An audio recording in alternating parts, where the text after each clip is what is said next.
The horse's name is Tuesday. Shit. Okay. I thought it was Wednesday. I hope it's not Wednesday. Not Oh well. yet. Well, in that case, 3, 2, 1.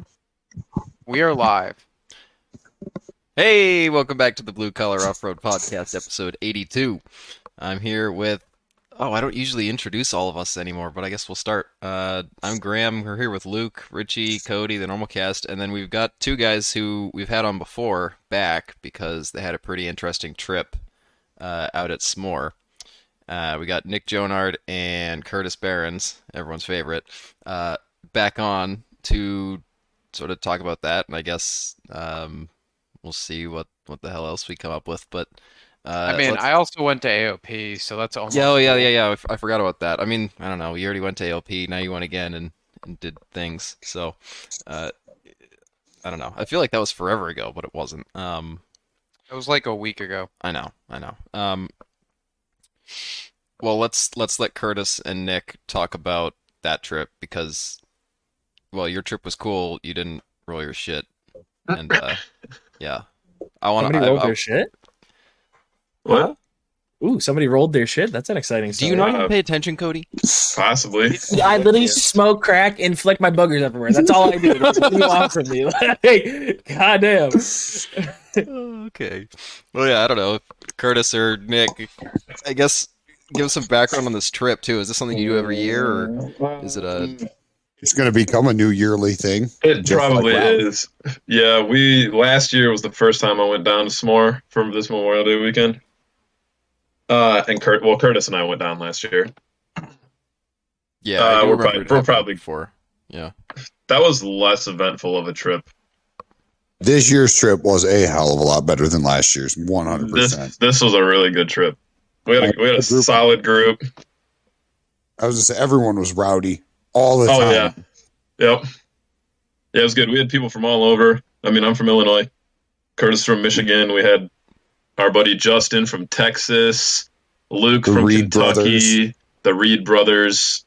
We had people from all over in our group. So, is that Luke with the white Jeep? Yes. The police We've been Jeep. trying to contact him. No, about Luke Kennedy, not Yeah, Oh, Luke. Lukey Poo.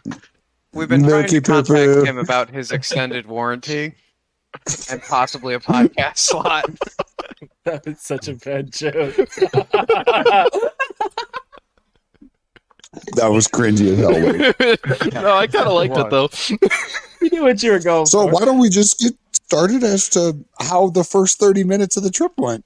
Oh yeah. Well, we showed up, got unloaded, set up camp, and then about 10 minutes into the first trail, I just laid my Jeep over on its side very gracefully. Like, I had their buddy Kyle riding with me. I had time to stop and say to Kyle, "Oh shit, we're gonna have to get out. Looks like Nick's going over again. Damn it. Here we go." Like, it was just the slowest shit ever. Dude, it was so slow, but I just wanted to let it happen. I mean, that was the first time I've had like a actual flop over onto the side, just like straight over. I don't really count what happened last year. Yeah, but it literally was slow enough. He had time to save it, and Dad was extremely disappointed. Well, I have a very good disappointed dad look picture of you just looking at Yeah, the I Jeep saw that too. one. So. That's a funny one. Just sitting over top of the Jeep, just looking at it like, Yeah. I'm not mad, son, but I'm very disappointed. That was the first obstacle we came across when we went out. Now, the pictures didn't make that little ledge look that bad, or was It wasn't that bad. It wasn't. No, Okay. I just the 30. I He didn't drove air like down. a freaking retard. I did. Well, I didn't air down, so I was at like 20 psi unknowingly, and then 37s are a little subpar sometimes, and I ended up like trying this way high side like an idiot, and then I just tipped her over real slow. Got it. How did you not know you were at fucking 20 psi? Well, I thought I never checked them because I left them aired down from Winterfest in March, and I was like, oh, they're probably still pretty low. Well, apparently, fucking aired them. Turns out they were not low.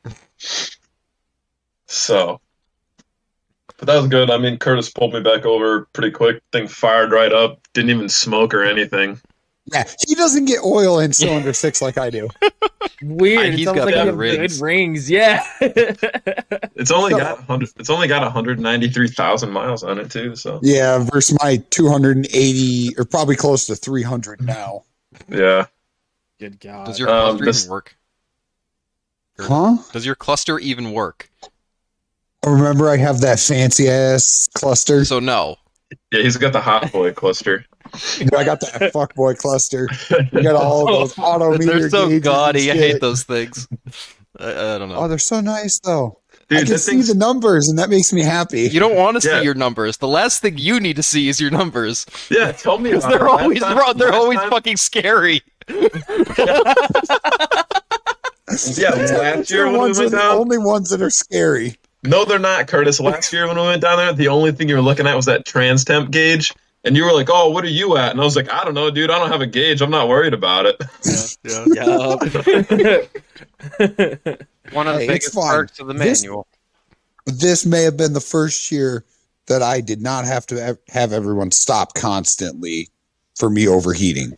So Did you Yeah, that actually was good. do something to fix slightly that? winning. Or- I did absolutely fucking Perfect. nothing, and Yeah, it stopped. It's just fixing itself. Perfect. Yeah, that's what's got to happen. Yeah, I Self-healing. mean yeah, basically just like my other issue that we had. Oh, we'll get to that, That was one a later. weird one. I don't That even one. know on that one. That one blows my mind, but we'll get to that later. So I was going to say, Friday was fairly uneventful, other than you rolling, or did you roll both times Friday? No, it was Saturday. It was day 1 and day 2. Okay, So Yeah, 'cause Friday was good. I flapped that like first 10 minutes, and then we just ran stuff the rest of the day on Friday. Oh, but Friday was the day when we got into the one area where we were doing like the chocolate thunder type shit on one out or on. Oh one, yeah, yeah, that one hill. I don't even know what we trail had that like was. 4 rigs trying to go up obstacles on this one hill at one time, and it turned into a giant clusterfuck. No, and then Because- we got past that ledge, got the the- first ledge, and then we got further up the hill, and then there was another set of ledges across the whole thing. So we Oh, were all dear doing God. the same thing again. And this is when I really fucked up. I tried the hardest ledge possible. I slid over into a fucking tree, and I guess it was dead or something because a giant fucking branch just comes hanging out of this tree and just drops right on my windshield right in front of my face. Ugh. Like, are you kidding me right now? Like, it only shattered the windshield right in front of my face. Nowhere Oh. else. So do you So we need had to a go back to. new windshield, or are you taking it out? What's the No, plan? it's out. It's It's- staying out. Okay. Yeah. Less Even though glass, When you the get better. stabbed next time the tree comes through. Yeah, that's fine. That's Okay. well. I think the branch was big enough that my spreader would have caught it. Well, it didn't catch. I mean, it may have still hit me or destroyed the dash, but at that point, Yeah, I it's don't really fine. care. As long as your face Yeah. isn't fucked up, that's a good part. More fucked up than it already is. Exactly. Can't get much worse. Not bad. But Insulting you. dude, some of those trails out there, they look really, really nasty, but they're actually extremely easy. Except for Oh, yeah. once somebody gets mud on them, you're done. If they get wet, you're done. You're not. There were- Nobody's doing them anymore. There were several spots where the top layer got cleaned off, and it was just slick. Oh, it was so nasty. That's why I was letting everybody go before me. I was in the back of the pack the entire time. Yeah, It's like, well, I was in the front the whole time. yeah. So I was like, if they can get up it, I'm fine. But if they have to go around it, well, I'm still going to give it a shot. I got to flex that big dick. You know what you're getting yourself into pretty much at that point. At that point, I know what I'm getting myself into. I'm still putting tire on it. I don't care. And I honestly, I think I hit red line the most out of any trip or that weekend. I don't think I've hit red line on that Jeep that many times in one weekend before. You That could have was been just- on it. Reed was on red line the whole time. Oh, our one buddy Reed, who's got I don't know if you guys have ever seen it, but it's the police Jeep on 9-inch, Fab 9-inch housings. That's fancy. That guy is absolutely insane. That dude does not give a fuck about anything. I mean, I don't know. I think I showed you guys the video of me going up Copperhead, which is supposedly one of the harder or like I don't know what's the right word for it, like name brand. It's like their token obstacle. Yeah, that everybody has to try. Obstacle. Yep. And this dude, like Lion's Den type of shit. So. Gotcha. Yeah, it's basically like a lion's den. This dude hangs his tires up in the air for like a solid 2 to 3 seconds on that obstacle trying to get up it. Oh man, he did. Oh, that was great. Did you hear what he said about that too? No. When his front end was up in the air, he said he was going for the brakes and his foot slid between the brake and gas pedal. Well, that's what happens when you. Yeah, he was wearing Crocs the whole week. And was it muddy too? So I could definitely. It was. What the fuck? Oh man, and then so that was Saturday too. That was Saturday night that we went and did Copperhead. That was like Saturday evening, like the beginning of the night. Yeah. Of course, I walked up there and Big Dick swung at it. First try, right up it. First try, no problems whatsoever. You guys all saw the video. I haven't seen the video. Nope. I'll send it to you. It's in the group. It's in Lonely Boys. Yeah. Alrighty, I'll go watch it. But everyone else at least I think everyone in our group put tire on it. I did not, because except we were for all Reed's brother. We were all on the same page that I did not have a big enough rig for that obstacle.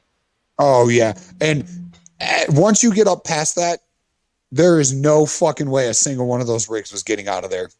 It's worse. It's worse even up past it. Yeah, you go like probably 100 yards up past it, and you take a left to follow up the trail, and it's like 100 yards of ledges going up, and it's like, well, fuck. I think there's a video that the guy that was riding with me took of me trying to go up it, and I was sitting there on frickin' limiter roasting the tires for a solid 2 minutes, back down and took another shot at it, and I couldn't make it halfway up. I ended up having to go down further and try the other line, which was even worse. It was like a straight ledge, basically, and ended up winching up and out of that ledge. That was a disaster trying to get out of there. And then I got lost trying to get back down to them.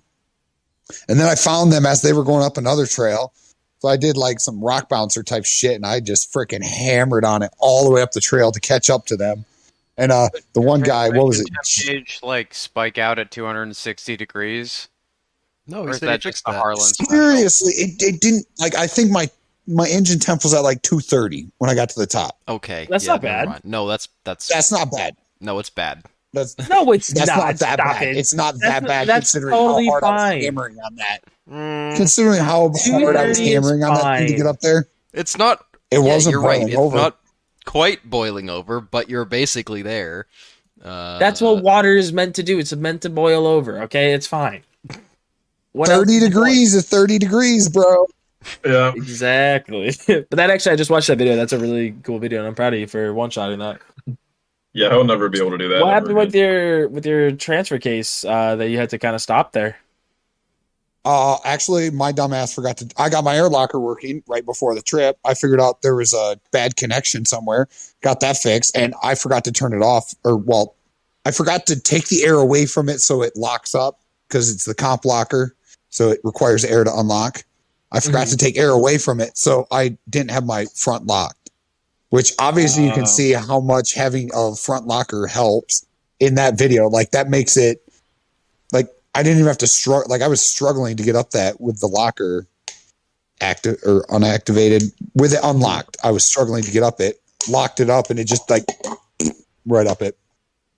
In other news, water is wet, and Curtis is still our favorite ginger.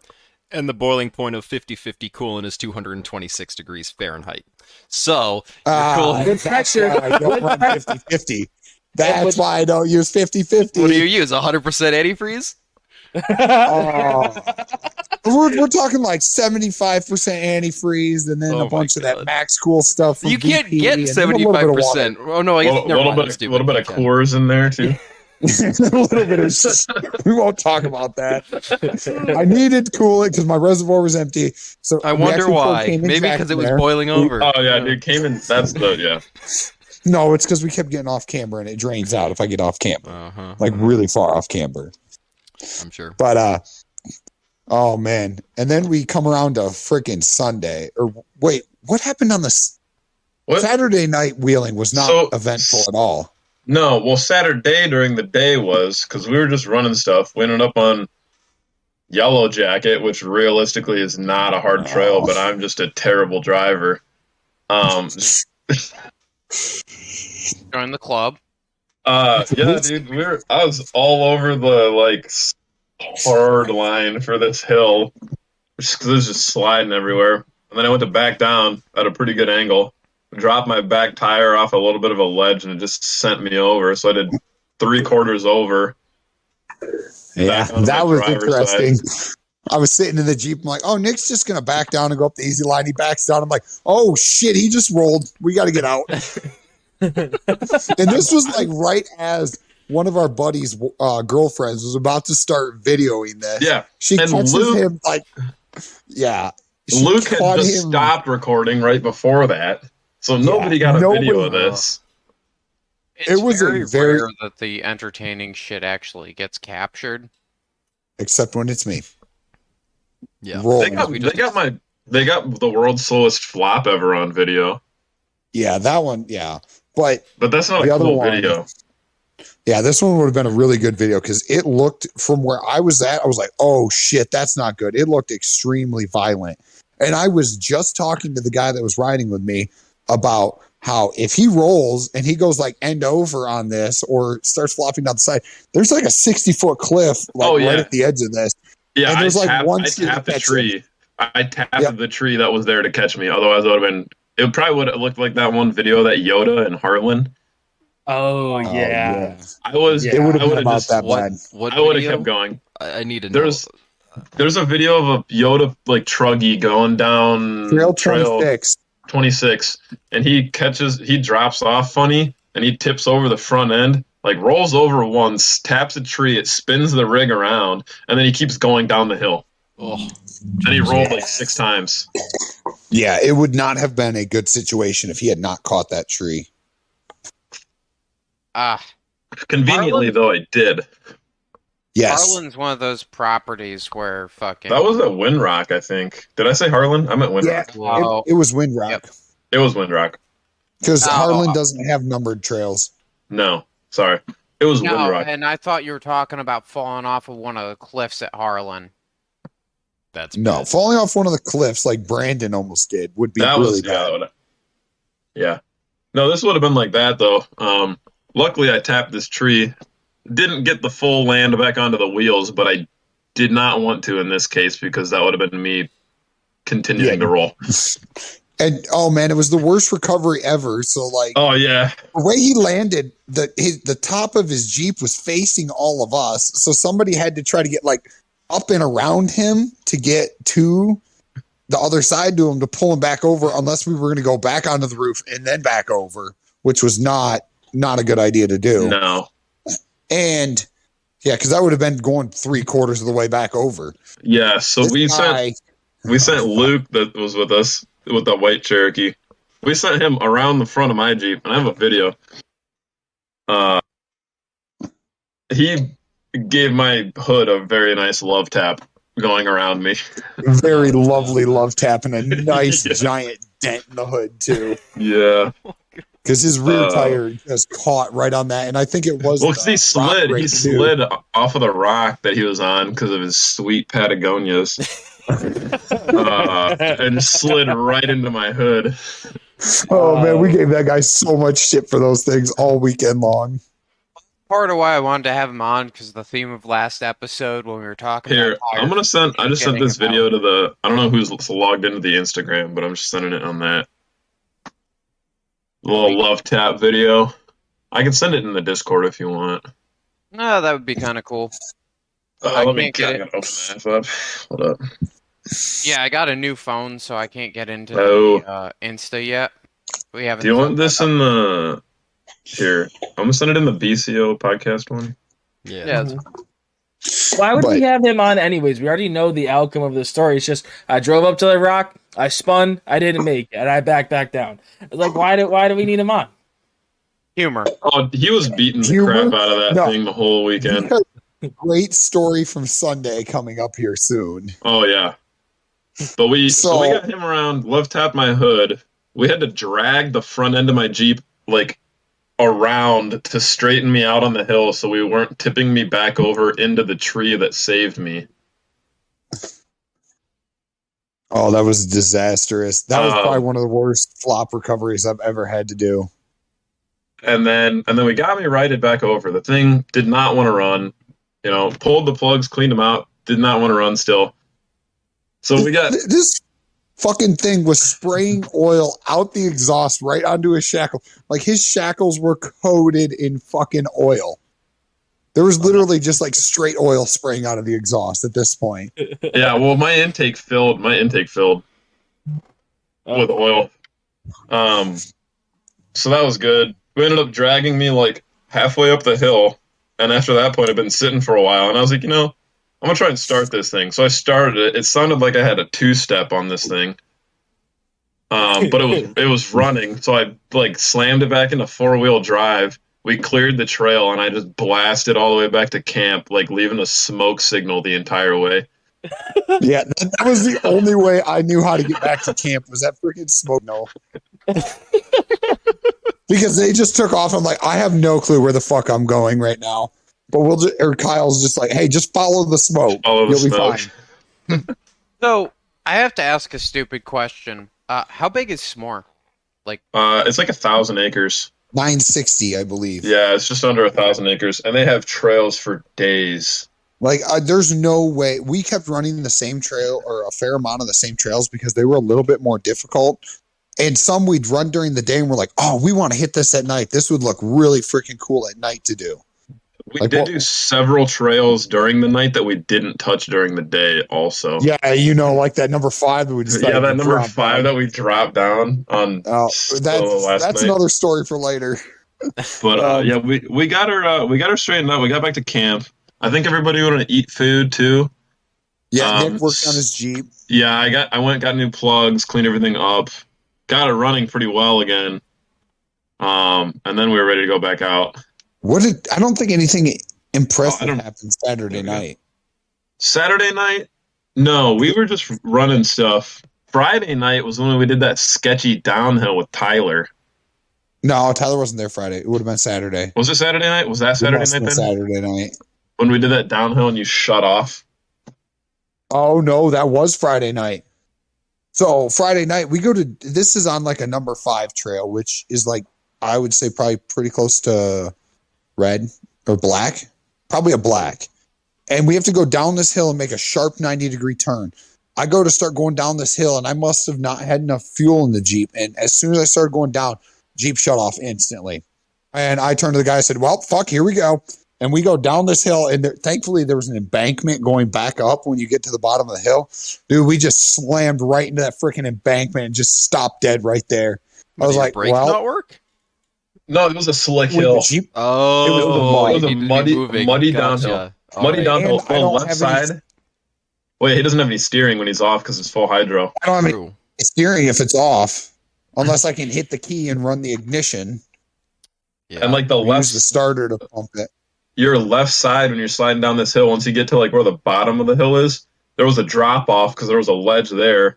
And then we turned right to go up another ledge. So there's like this pretty narrow landing zone. And if you go a little bit too far to the left, you go down a waterfall. Yeah.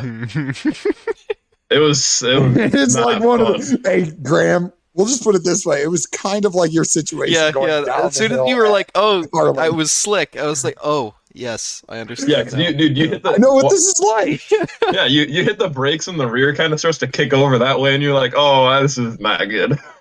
Yep, I just wrote it out. I'm just like, you know what? I don't care what damage. That's all you can do. We're hitting that embankment. You don't really have a choice. No, that embankment is going to stop me. I know that whether I go up and over it and get high centered on it or I just slam right into it, this is what we're doing. Thankfully, we both had our harnesses on all the way and we were able to hit it and not eat the dashboard or steering wheel. Oh, so real quick on that note, I heard a rumor that you got rid of the death harnesses. I just wanted to say I'm proud of you. I didn't get rid of the death harnesses. I just added the substrap. or the sub mount. I mean, that's better than nothing. Okay. And again, the guy that rode with me, how tall is Kyle? Like 5'6"?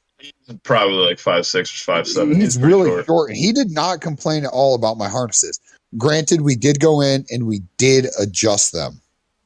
You didn't roll halfway through Friday. I also did not roll with him in there. I definitely did roll, and I only had the bottom 3 straps on because I didn't expect to be rolling. But it was smooth. I'm gonna be honest. I didn't shift around very much at all. It was just really weird because it was like, oh, I'm looking at the obstacle, and then I was looking at dirt, and then I was looking at the obstacle I was just on. But I was lying on my side. It was sideways. Oh god. Yeah, and then like it clicks in your brain. Oh fuck, I'm on my side. And then I heard Justin's Texas accent telling me to turn it off. Southern drawl. Turn it off. Yeah, that was great. And then, so then when you get around that corner that we were just talking about that my Jeep shut off on, you come around and there's a huge ledge there too. You have to try to get up and over. Probably like a 4-foot waterfall there. Yeah. At least. So, it was wet. Out there, all of their ledges are basically running water over them. Basically just waterfalls. Oh, that's pretty much every single one of them. It is really cool. You get some really good videos. I'll put more of the videos in the Lonely Boys chat from that weekend and pictures. But here, I'll send a couple in here while you're talking. Didn't you really struggle trying to get up and over that? It took me a good couple tries. I finally did, but I had to give a good few bumps on most of those ledges that we ran. But then I don't think anything more eventful happened that night. No, that night was pretty chill. We ended up just standing up top after that trail talking for a while, and then we went. Oh yeah, that's right. Things. Because those razors came down, and Tyler screams at him, "Turn around, pizza boy! No deliveries here." Yeah. What the fuck? This is a one-way trail. He wasn't supposed to be coming down that way. Yeah, no. And you don't want to go down that trail that way either. I promise you that. Not at all. Oh, that was great. But then comes to Sunday. We get up Sunday. Frankie's like, "Oh, I know this great area that we should go to. It's down there's in some sweet trails down here. Oh, there's great trails and stuff." And this dude's on freaking 44-inch bog dogs. And we get down to this trail and we go to look up it, and it's like straight clay mud and ledges. And I looked at him and said, "Are you fucking kidding me right now, Frankie?" Well, no, we went down looking for cheese grater, which is what we were looking for last year when I put it into that like crevice. Oh yeah, the ravine. We get to cheese grater.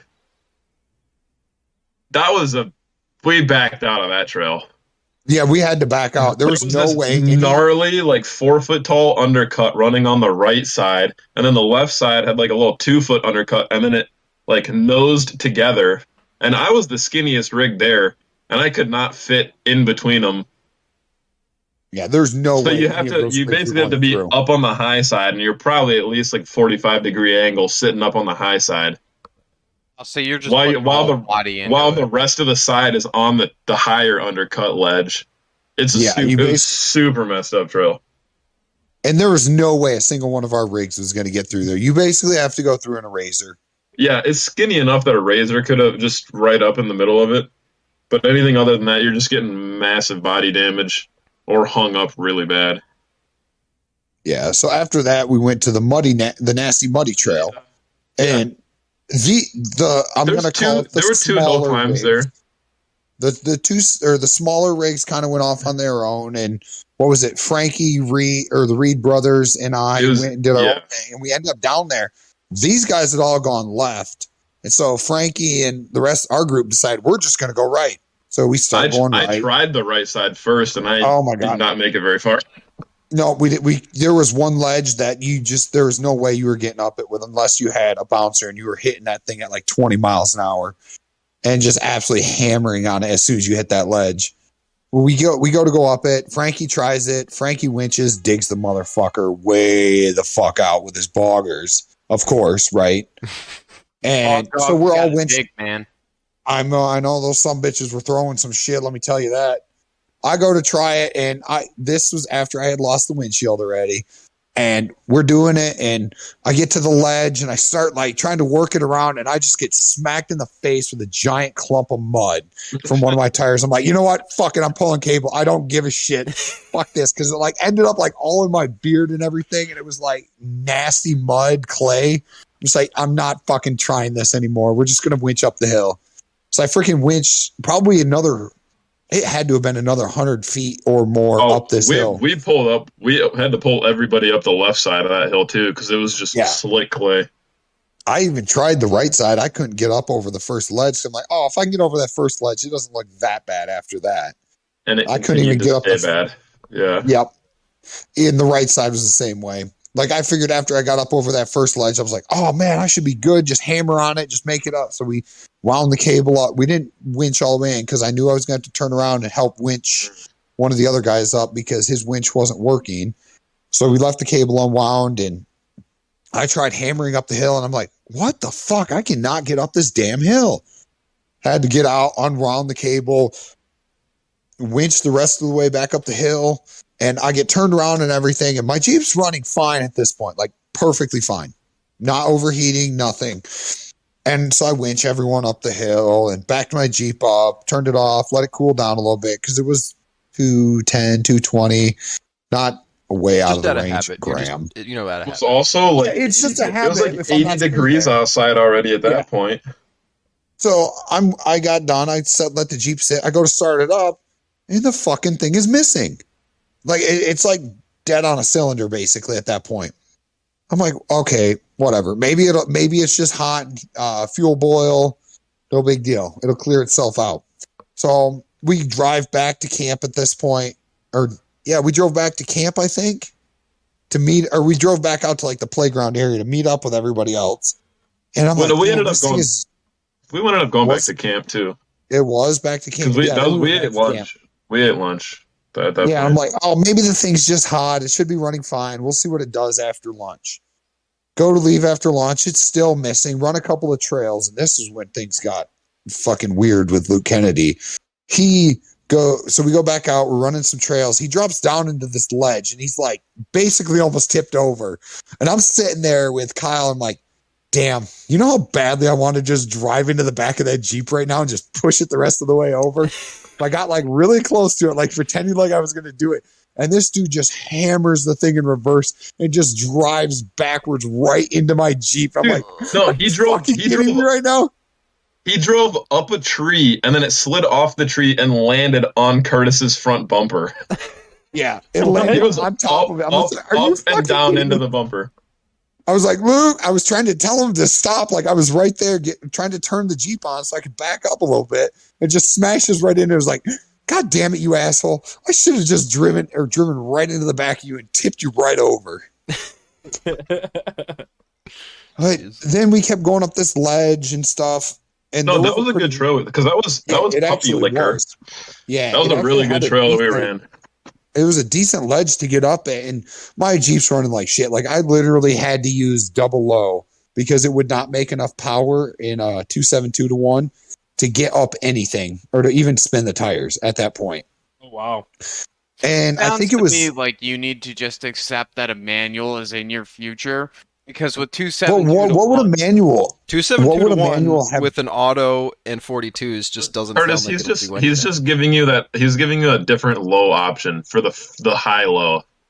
Yeah, but that's what you have double low for, so it doesn't even matter. Exactly, I had double low, it was fine, but I couldn't get because of the dead cylinder. When it doesn't have the dead cylinder, it's fine in 2.7 2-to-1. Yeah, instead of 100 horsepower, you have like 80 horsepower. I was going to say like 40. We're going to go with 40. There's a substantial power decrease. Jeez. Yeah, and so we kept running some trails. I think we went back to camp not long after that. And I went through, I was checking everything out. I think we swapped the coil or the caps. Yeah, mine and Nick's Jeep. Yeah. You tried one or two wires of mine. Yep. We tried different wires because we had found out that it was cylinder 6 that was dead because you could literally go in there while it was running, pull wire off of cylinder 6, and it wouldn't change the idle at all. But you ended up trying my old spark plugs. Is what you did. Yeah, we tried his old spark plugs, cleaned them all up, threw them in, still running like shit. All right, well, now it must be fuel related. I pull my fuel module out. Everything in there looked good. I think the filter on the bottom of it had fallen off, so we zip tied that back on, stuck it back in. Went to, what did we do after that? I think we pulled the line or the return line off the fuel filter, and just to see if it was returning a bunch of fuel or if it was actually sending some through. Yeah, well, we didn't have a fuel pressure gauge either. Yeah, so we just that dude the next campsite over didn't help things either. Curtis. Oh dear God, fuck that guy. God damn it. What? I'm kind of confused. What year is your 4-liter? Because if I remember right, you swapped a 4-cylinder over to a 4-liter? No. Yes. Okay. Technically, I did not do it. It was a 4-cylinder originally, got swapped to a 4-liter. Okay. But what year is it? Because you got 97. I do because of my fuel pump. Because I use the WJ fuel filter as a regulator. Oh, right. Because I have a fuel cell with a I don't even know what, I think it's an XJ pump in there, but XJ pumps technically make 90 psi of fuel pressure, but it's regulated on the top. Yes. That little cap on the top regulates it. So because my fuel cell, the module that it's on has a return line on it. So I figured I would do a WJ fuel filter so that I can return it from that and use that as my regulator because it didn't have any sort of regulator in it to begin with. So we did that. We did the fuel filter. Checked compression. Checked all compression on all cylinders.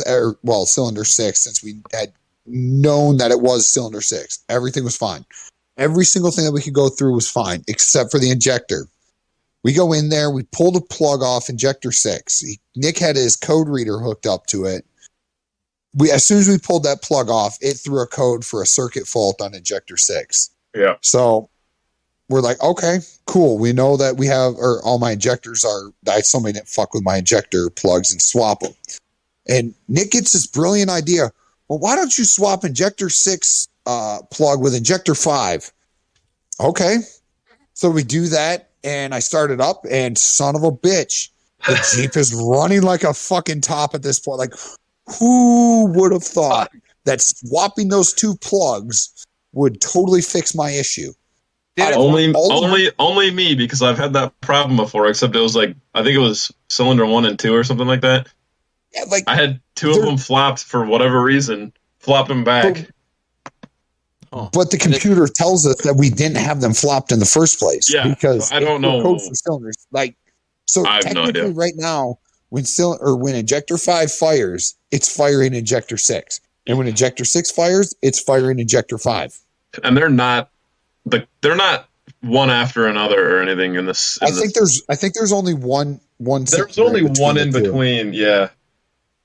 But all of a sudden, I got something going on with it, and just swapping those somehow made it okay.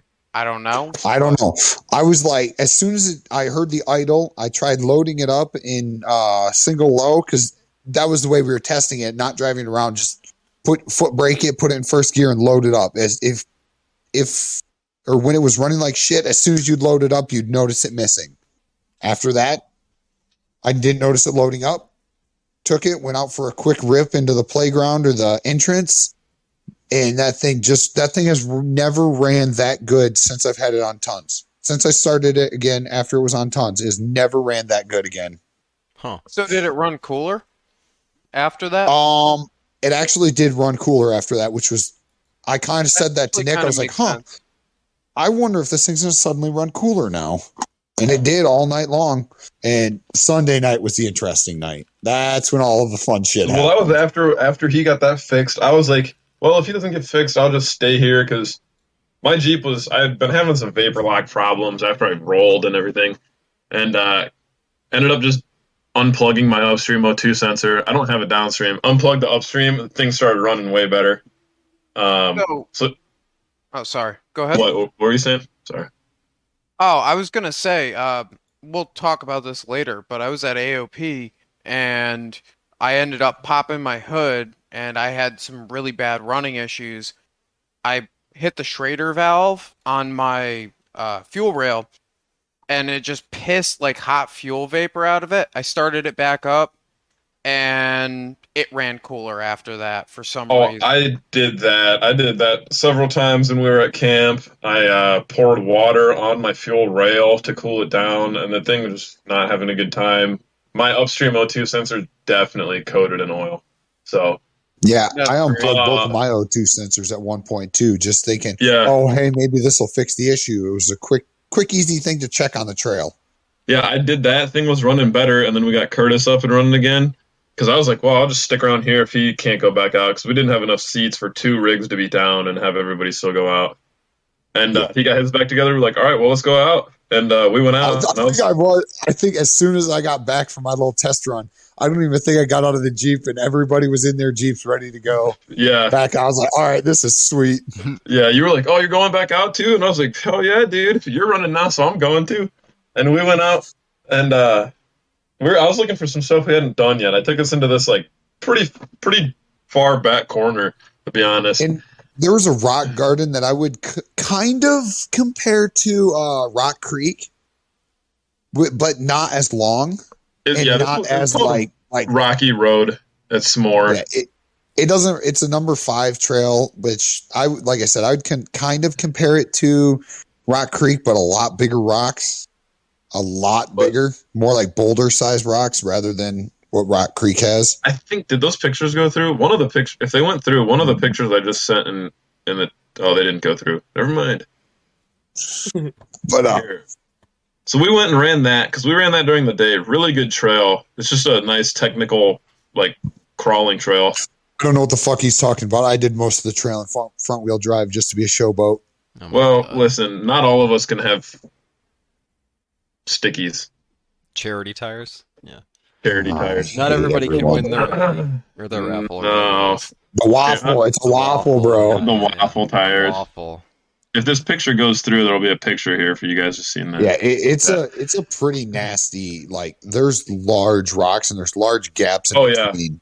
And like you have to be careful with how you do it, because I think I got hung up once.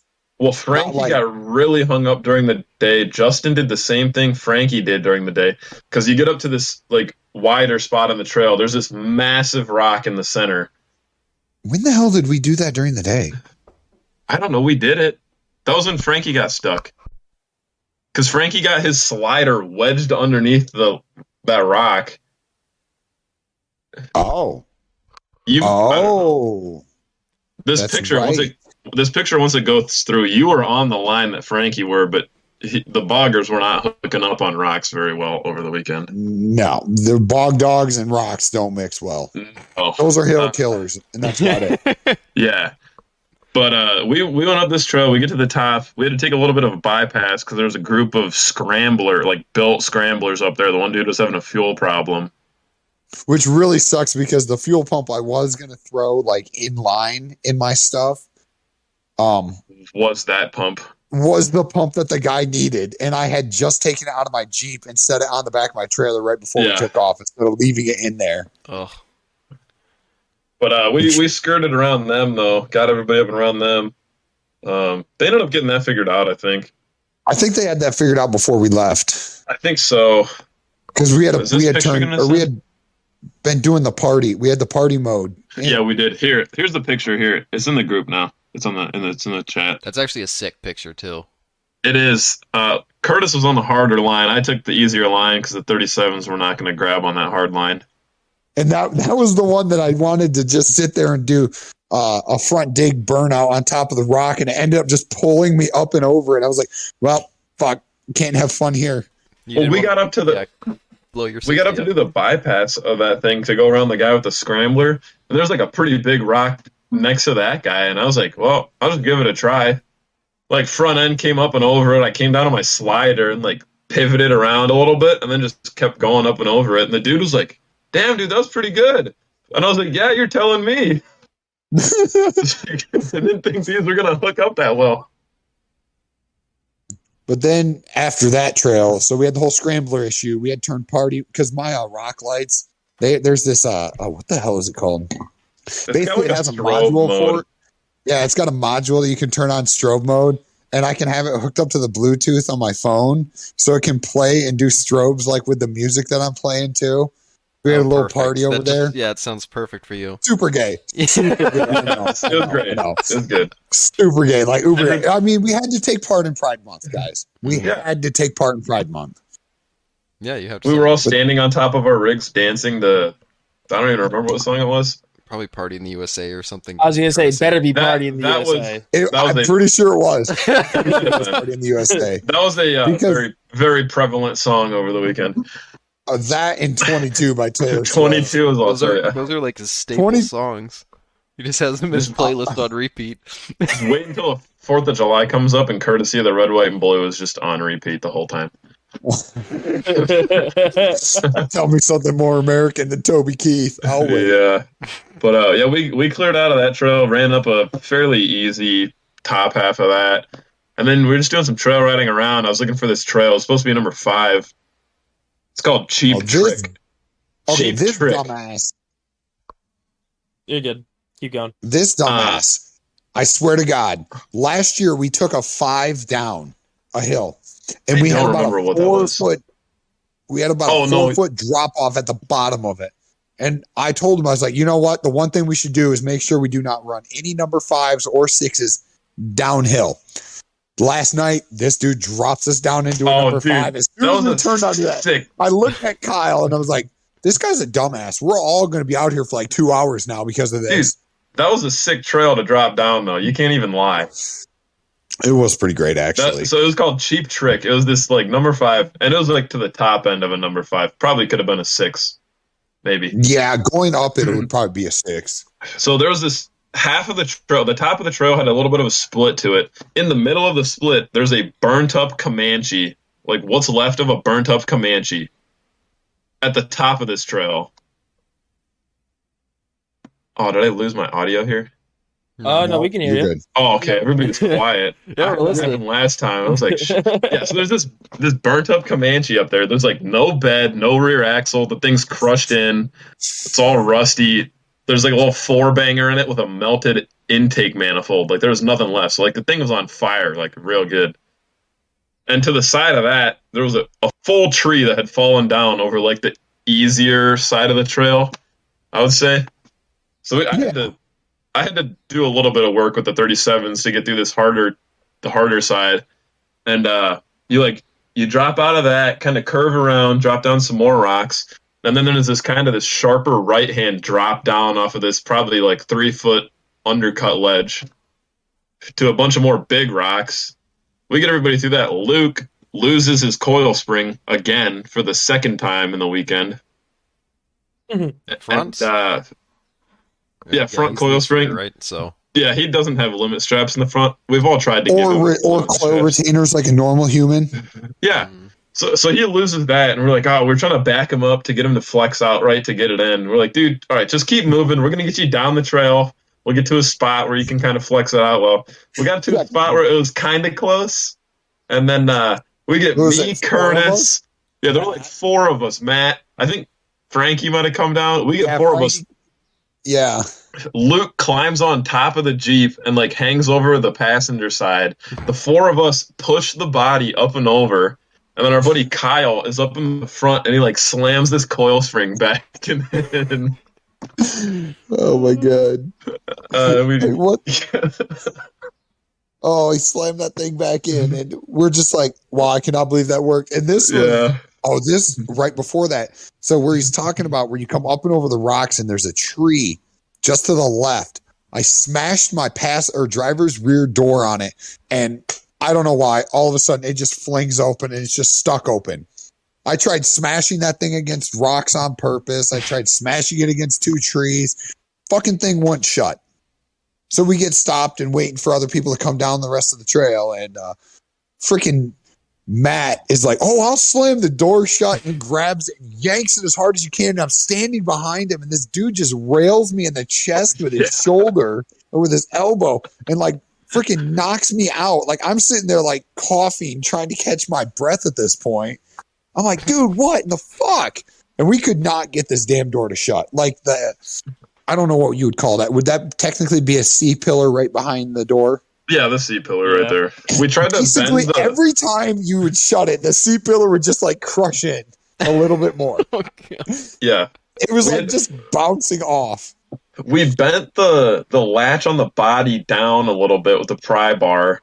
Made sure the thing was open. We made sure the actual latch was open, and then Curtis like stuck this pry bar under the door. I was standing on it. Yeah, to pull the door up, and then I like squatted down and just donkey kicked the door back into the body. And it stayed shut, and I will not open that fucking door again. I don't know how battery access. I can get the battery access from the passenger side. Oh, okay. Yeah, you're right. It's in the center. Okay, mine's on the passenger side. I don't know. So I mean, I could do both, but more than likely both of those doors are coming off because that B pillar's crushed in. I'll probably end up doing something like what Pan Bianco has, where the double tube B pillar. That'd be cool. And just get rid of the B pillars, and probably, honestly, what I'll probably do. Hopefully, if tubing prices go down, fingers crossed, probably not going to happen. But that's probably not going to happen. I'm basically going to take in from the B, the C, and the D all the way around and cut all the rest of the body out, and basically turn it into like a buggy or like basically a tube chassis. Turn it into my Jeep. More like your Jeep, except it's not going to have any body panels on it. Yeah, except for the hood and the roof. The roof's going to be the only thing left because I can't. There's no way with having. You don't need a roof, Luke. Get rid of all of your windows. As a side note. I know you were talking about that on the last episode. Just get rid of every single one of them. Fuck every window. I'm gonna try and keep the windshield. No, get rid of it. Creatable. Get rid of it. Get plexiglass. And make it so you can use my delusions for a little while, please. It is so much of like a relieving experience. Relieving's not the word. It's a liberating experience to be running down the trail with no windshield. Is it not, Curtis? I'm telling you right now. I was totally against not having a windshield in that Jeep. That's why I left the one that was all cracked up in there for such a long time. And I took that windshield out, and it 80 plus degrees out. And driving down those trails, it's fucking beautiful. You get nice air that blows across you because none of us have AC in our Jeeps, I don't think. We can talk about this a little bit more when we get to my shit. I don't want to take away from SMORR. Okay.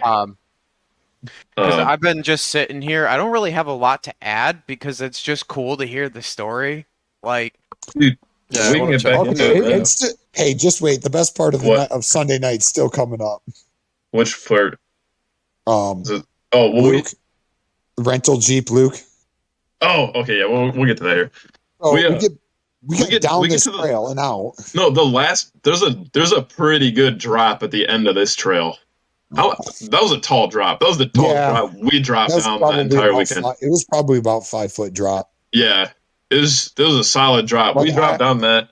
I came down. That was the end of my shackles for the weekend. Oh yeah, he hit. That's what did him in.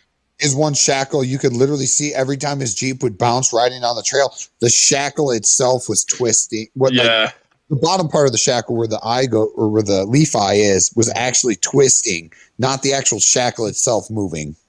Here, it was like pivoting, but the shackle wasn't moving. Yeah, the shackle wasn't moving. The bottom half of the shackle where like the ears are to go over the leaf. That's what was moving. Yeah, it's starting to crack.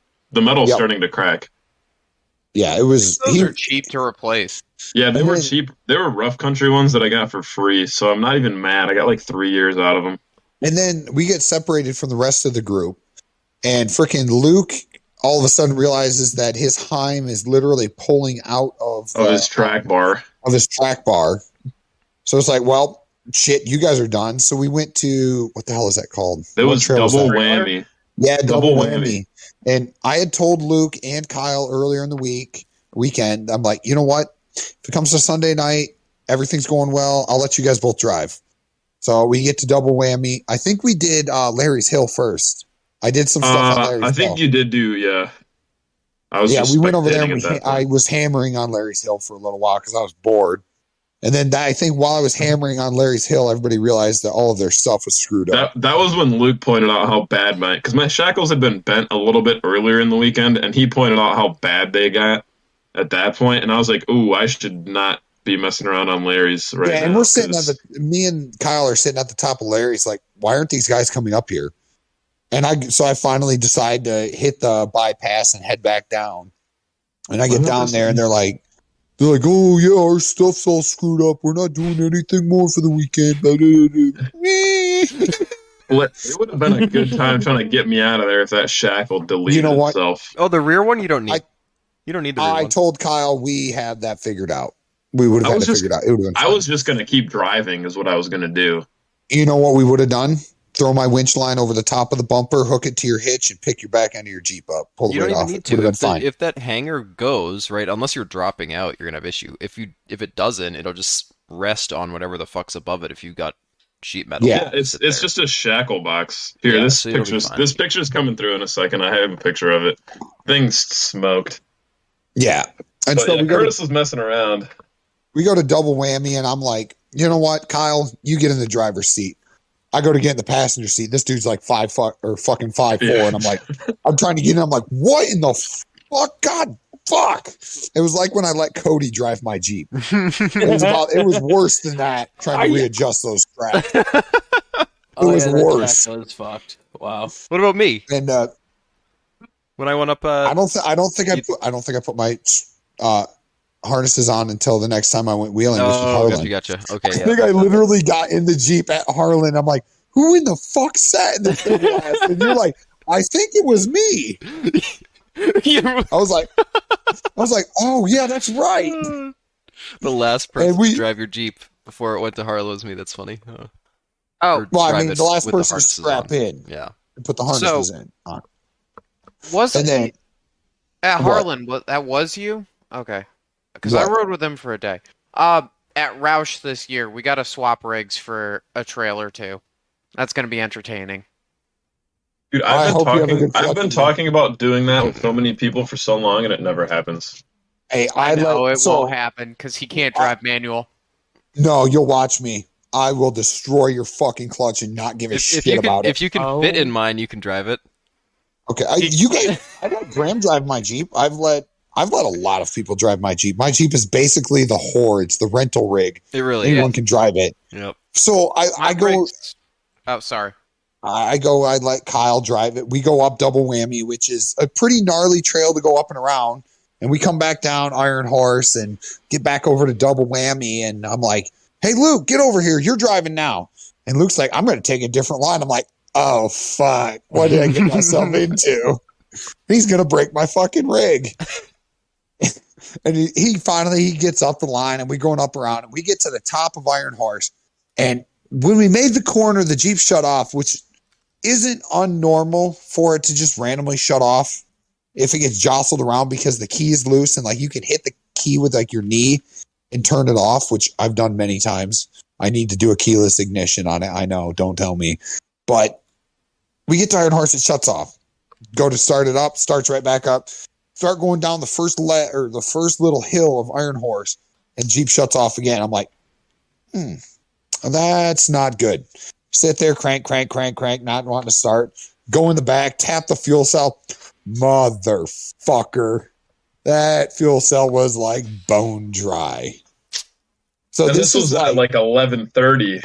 Yeah, and the plant closes at midnight, and we're supposed to be leaving at like 7:00 the next morning too.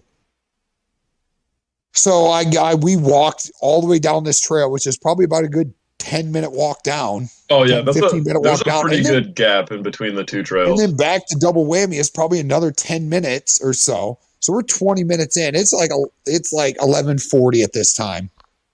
And we get back there, we're talking to them like, all right, I'm fairly certain this Jeep ran out of gas.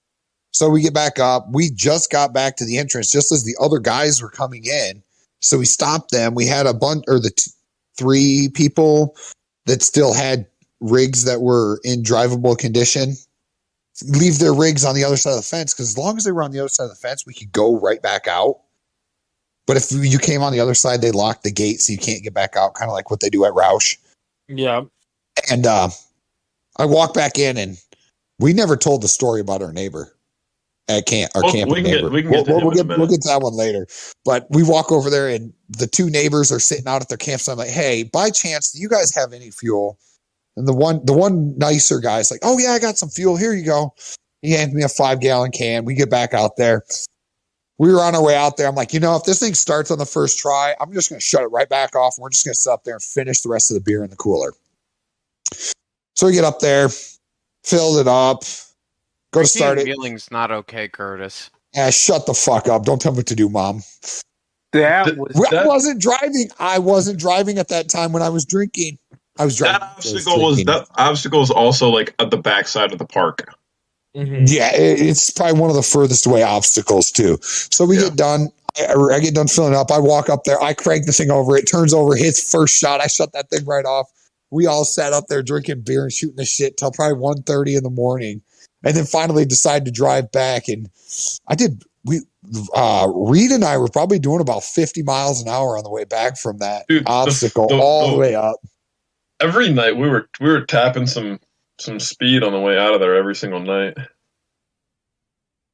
It has a nice green, kind of like Roush does on the way back, except you don't have to worry about dipshits at 1 a.m. So you can do 50 miles an hour on it. It's a nice big open like dirt road that basically goes into the back of the park. Yep. And it was super nice because as soon as we get up or we're going up the hill doing like 40 miles an hour, whatever, we were just him and I were just hauling ass on the way out there. And we probably sat there for like 3-4 minutes before these other guys ended up showing up. And oh man, that was an adventure. Running out of fuel in the middle of the night on the top of the mountain was just like, are you fucking kidding me right now? Well, they come walking down from that, and they come walking back to us while we're sitting there, a double whammy, and he's like, hey, we flopped the Jeep. Hey, Luke flopped my Jeep. Yeah, Luke flopped my Jeep, and we were like, what? Like, we gotta go. And he's like, no, not actually, but like, we ran out of gas. And I was like, that's not any better. No, it's not any better. And thank God that our neighbors had some gas, or I would have had to go back out there in the morning to get it. Oh, yeah. Which would have been a disaster trying to get home because my trip home, it was supposed to be 11 hours. It took me, we left at 8. You left at I think you guys left at like 8:30 and we left. I didn't get home until almost 11 at night. It's supposed to be an 11-hour drive with including the time change. So it ended up being like 13. Jeez. Even then, we left at like 9:30 because we were still packing stuff up. And we left at 9:30, and I got home at 7 o'clock. And it's supposed to be like 7.5, 8 hours for me. Yeah, it was a disastrous trip home. There was a lot of traffic in a couple of spots on the way home. But so we got that out of there, and we're just shooting the shit on the top of the mountain, and oh man, I'm not kidding. Like our night when we were sitting there waiting for that Toyota, or it was a Toyota, right? No, the Toyota to get rolled back Land over. Cruiser or something. And we were just shooting this. We were just shooting the shit on the top of the mountain, having a great time. It basically was just like that. Oh, that honestly was like the perfect end to that weekend. Was doing that. Yeah, but now back to the story of our neighbor. Dude. After I had shattered the windshield. That was Saturday he came in. He came in Friday? I think it was Friday night. Was it Friday? I shattered the windshield Friday night. Friday afternoon, night. Yeah, because I was without the windshield all day Saturday. Okay, so Friday night, I guess. And we get back to camp about 5, 6 o'clock. And this guy's like... We're trying to cut the windshield out. He's like, there's so much easier of a way to do this. I've cut out like 100 windshields. I used to work in a junkyard. Like, dude, you are so full of shit. There is no fucking easy way to get these windshields out. This dude goes over, grabs a fucking Sawzall with a carbide blade, walks over there, stands on the hood of my Jeep. And I'm not kidding you either. If you ever need to fucking remove a windshield, Sawzall with a carbide blade. It will punch right through that windshield, and you can literally sit there and cut all the way around it. It's fucking wild. Good to know. It blew my fucking mind. I was like, this is so full. You are so full of shit. Your eyes are brown. Like, this is not going to fucking work. And then this dude just starts talking some like mad shit. This dude, he's next to us. We were trying to keep people away from like right next to us because we had a couple more people coming in like Saturday.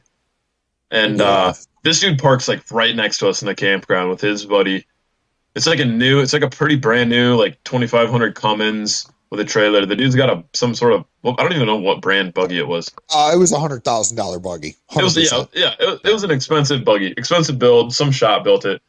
Dude, yep. I don't think I said a word to the thing, but I know one of the first things that came out of this guy's mouth when he was talking about his buggy, we were talking about me building building my own rather than having someone else. And this guy's like, well, I'd like to spend some time with my family and whatnot.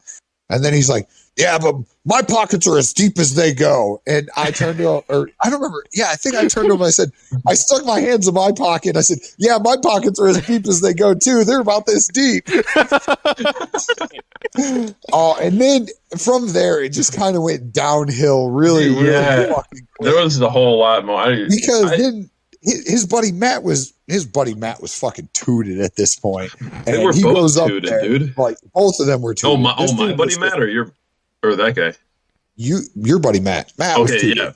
Matt was. Matt was tooted. This dude was talking some mad shit about I don't remember what it was.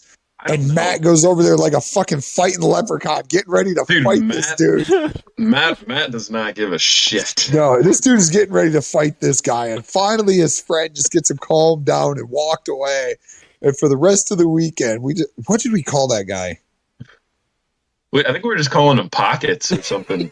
Yeah, we just called him Pockets for the rest of the weekend. Yeah. Anytime we referenced it. My pockets are as deep as they go. Yeah, my pockets, real deep. Deep as they go. Deep as they go. Deep as they go.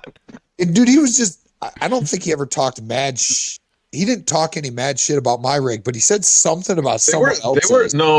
They were talking some smack about Justin's truck because Justin's towing with a F-150. Like a new one. Right.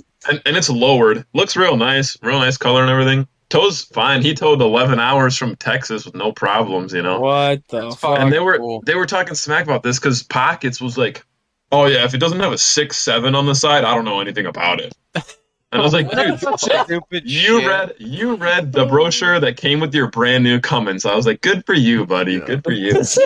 Like, yeah, let me give you a slow clap. Meanwhile, I'm gonna chuckle. No, his friend that was with him, we nicknamed him the scientist because this dude looked like a mad scientist. Walter White,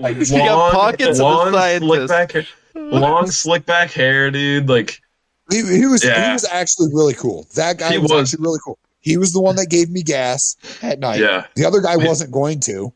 Well, he was like, oh yeah, that he was talking about Pockets. He was like, oh yeah, when he gets really drunk, he just kind of like starts talking shit, and I was like.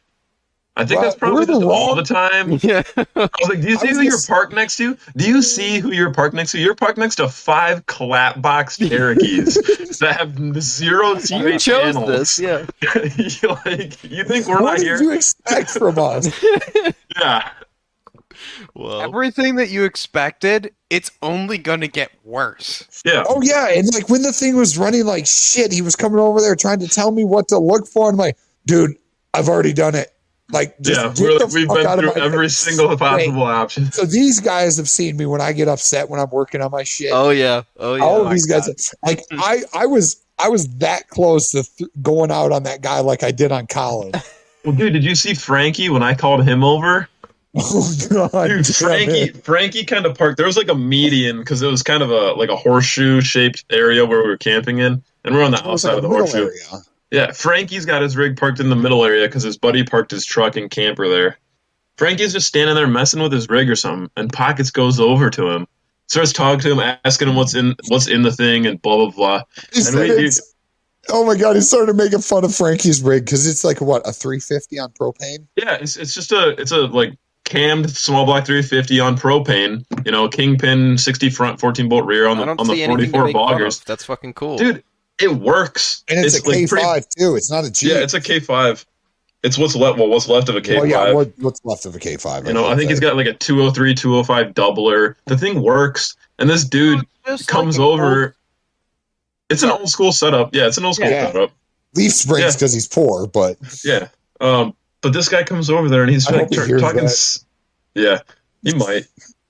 I think he listens while he's welding at work. So okay, cool. Nice. Seems like a cool dude. But Frankie is Frankie's super cool. Frankie is fun to be around. He's kind of like you, Luke. He's freaking autistic. Yeah, well, that's fine.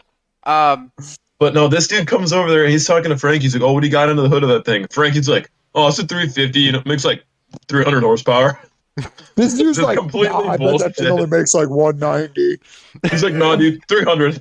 And then he's like, "Okay." And then I don't know what they were talking about, but Frankie's dad was there with us, and he was over by Curtis's Jeep when we were working on it. And I like turned over to Frank. We're calling him Frank Senior. I don't know his name's Frank too. But I turn over to him and he's like, "Dude, Frankie is about done." And so I like look over there. The look on Frankie's face and this dude was talking to, he was beyond done. So I turn over there and I was like, "Hey, Frankie, I need your help. You want to come over here for a minute?" So I gotta ask, if he's like autistic, right? Does he do the straight face thing where like his mouth goes straight and like his eyes kind of like narrow a little bit when he's getting pissed? Yes. Yeah. Yes, he does. Yeah. I hope he doesn't get mad at us for saying this. No, I do the same thing. You can tell when I'm getting pissed because like just straight. You just gotta go blank stare. Frankie is like the goofiest fucking guy ever. Does anybody, Nick? Do you have a picture of him with his glasses? Sunglasses? Oh, I do. Yeah. Hold up. Let me. The glasses make the glasses. The glasses are what he's wearing pit vipers or no, sir. This is better than that. This is better than that. Baby's first glasses. Yeah, he found these in his parents' basement and took them. Oh, what? Dude, I gotta scroll back a bit. I need to see these. Going back to when Nick called Frankie over. As soon as Frankie walks over, he's like, "Oh, thank fucking God!" Oh, dude, here I'm just gonna send this. This is one of the memes that's on the Walt's page, but it's front and center. Front and center. This is Frankie's face. Although, the guy who's left in that, I mean, that guy's kind of cute. That's me. That's me on the left. Hey, Luke, don't be a whore here. I will kill you. Are we gonna get demonetized for that? Sorry, you don't make money anyways, so we're good. Yeah, we don't give a fuck. Yeah, that was me on the left in that one. That's Frankie though with the glasses, dude. They're like kids' glasses. He was wearing those while he was doing this obstacle. Somebody said, "Do you guys think Frankie can see anything out of those?" And we said, "Hey, Frankie, can you see anything out of those?" He's like, "Not a fucking chance." I can't see shit out of these things. That's amazing. Well, when you got 44 bog dogs, you can drive by Braille, right? No, you can't. You don't hook up on anything. No, dude, those things hooked up at our home park that we have in Illinois until it got closed down by DNR. Yeah, because our home park was literally a giant fucking mud bog. Basically, but that was the only thing that worked there. That was the only thing that worked there. Like I said, boggers are great hill killers. That's all they are. And that's what the park was. Muddy hills. Basically, the Cliff's insane terrain, if anybody's interested in the name. You know what the bog dogs remind me of? They remind me of the USD stickies after you cut them. Not before you cut them, after you cut them. If you cut them right. I was going to say, I told Frankie those bog dogs would probably hook up pretty well on stuff if he cut every other lug. Yep. They just don't have enough spacing on them. Yeah, you cut rotating sections of every other lug. Yep. And you can get the Athena style cut or Etna style cut. Yeah. I don't know why, but my brain reads Etna as Athena. It's okay. We understand. And it's the autism going through. Sometimes autism hurts, and it's okay. But yeah, no, that cut works really well. I'll talk about that later, but it's weird. And we told him the same thing. Like he tried Copperhead.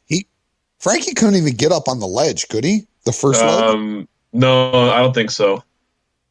So like they just, and they're 44-inch tires. Like you'd expect that he'd probably have the easiest chance getting up that out of all of the rest of us. He knows too. He's going to be building another rig before too long because you know what the funny thing is? Out of all of the other rigs that tried it, short of Tyler, the Patagonias made it the furthest on that ledge. They did.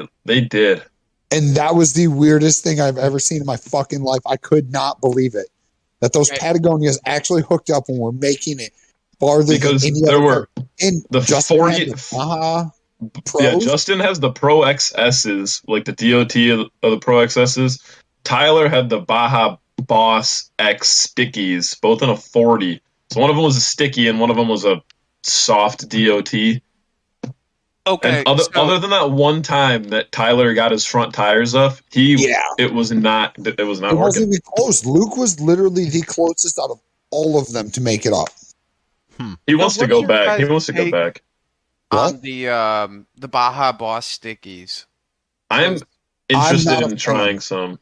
I'm not a fan after watching Tyler struggle as much as he did on those. Except until I looked at the sidewalls on my tires after I got back and I realized Treps are shit. I have a massive gouge in one of them. Like, I probably need to pull it off. No, that's fine. They do that. You don't need to vulcanize. Yeah, that's normal. Is it leaking? No, it's not leaking, but then you're fine. Dude. No, it doesn't matter. Don't question it. Don't question it. You know what, Curtis, I've been told you get that on the big jobs. Yeah, I do get those on the big job. That's what I've been told. Guess what? The motto of the weekend was, ain't got no gas in it. Literally. Ain't got no gas. No, I was just looking at those. I've been talking with Scott Goforth, and when they come back in stock, depending on how everything's going, I might be trading up to them. So I was just curious. I'm interested in them because that's one. I mean, there's not a whole lot of options for a sticky 37 or 38 or anything like that. So I was looking. For whatever reason, my MTZs, which are a pretty hard DOT tire, they were hooking really well when the sun went down. That's weird. During the day, not so much. During the night, I was not really having a problem at all. That is... Which I don't know how odd. that has anything to do with anything. I mean, I guess like heat of the rock, but I feel like that would be the other way around. That's odd. Yeah, I'm not sure. Really weird. Don't know. But either way, I've known I've needed something either more aggressive or more sticky or both for a while now, and I'm exploring some options, trying to figure out what route I want to go. Yeah, that makes sense. So is there any more stuff that went on at SMORR that we should hear about? Because this has been a wild ride as it sits. It was a wild trip. I am looking at your Lee Spring shackle, and I will say, I had a set of JKS shackles, which looked very similar to that, and they did the exact same thing. And since I've gone to the Crown shackles, I think they've got a thicker ear, and it doesn't fold into anything. It's just it's basically two plates that are bent, and then they go into the other piece. I think Colin has them on his Jeep. And I've seen him smash the shit out of them and nothing's happened, and I haven't had any issues with mine since. And they're pretty cheap. They're only like $120 or something. So if you're gonna swap those out, I'd throw the crowns on them. Probably won't have that problem again. I was just gonna build my own, to be honest. I've got some 3/8 plate laying around. Perfect. There you go. And I can build those for like buy a pair of bushings for up at the top end, and I'll be good to go. I mean, I'm going to end up linking the rear of this thing soon enough. One thing we definitely forgot about. At one point, Friday night, I backed into a tree. Oh, yes. All of a sudden, I just dropped the video in the group chat or in the Discord chat. All of a sudden, I'm like, damn, what is that sound? And I realized, oh shit, my tire's rubbing. God damn it. I get out, I look at it, and you know how like shit's all smashed in. I was using a freaking channel locks to pull it out to fix it. That all got smashed back into the tires. Like, damn it, son of a bitch. And I had no just tools. Cut it off. Everybody had taken no, it gets better than that. Everybody had taken off already. I was like, Well, I'm not driving any further on this fucking tire. I get out. I look around on the ground. I find the biggest fucking rock I think I can pick up. I pick that thing up. I slam it in there between the tire and that sheet metal. And I get back in the Jeep, and I'm like, Kyle, just tell me when the rock falls out. Throw the thing in reverse and just drug that rock right through all of that, cleared it all out. Hey, you gotta do what you gotta do. Body modifications in the middle of the trail at like 11. Absolutely. People pay good money for that. I know. I was gonna say, look in the group chat or in the Discord chat. You can see the video of it. Oh boy, It's beautiful. Oh, it was the best body modification I've ever done. Money cannot even buy that kind of work. No. That is the best kind of work. that was impressive. All right, I give it to you. That's pretty impressive. It actually straightened it out pretty well. Good It got job. it away from the tire. That's all that mattered to me. I didn't care at that point. If you haven't realized yet, Cody, I don't give a flying fuck about any body panels on that Jeep. I couldn't tell at all. Yeah, What do you mean? Everything is straight as could be. Yeah, Oh, yeah, dude, it's just like mine now, Curtis. I don't have a single straight panel now, Oh, yeah, that's right. including my quarter panel armor. Yeah, fuck. Whoops. I feel like That's what happens. the only body panel that you give a shit about is the hatch, so that way you can get to your cooler. Like, No, I'll it's buy smashed in that. two. Well, we Yeah. started playing bumper cars early in the weekend. Like, I think before we even went out on the trails the first time, I was starting to like slowly back up into Frankie, kind of like what I did to Colin at Harlan. Yeah, And Frankie just matted the gas and just slammed right into the hatch and just like I had to buy a smaller cooler because it no longer, my one that I had no longer fit back there. I bought a smaller one, and that one is currently stuck in the back of the Jeep right now because I cannot get it out from the hatch. Like, I'm gonna have to figure out a way to cut that hatch off of there. Yeah, It is he picked up a new one when we were at Walmart. So Yeah. Oh no, wait.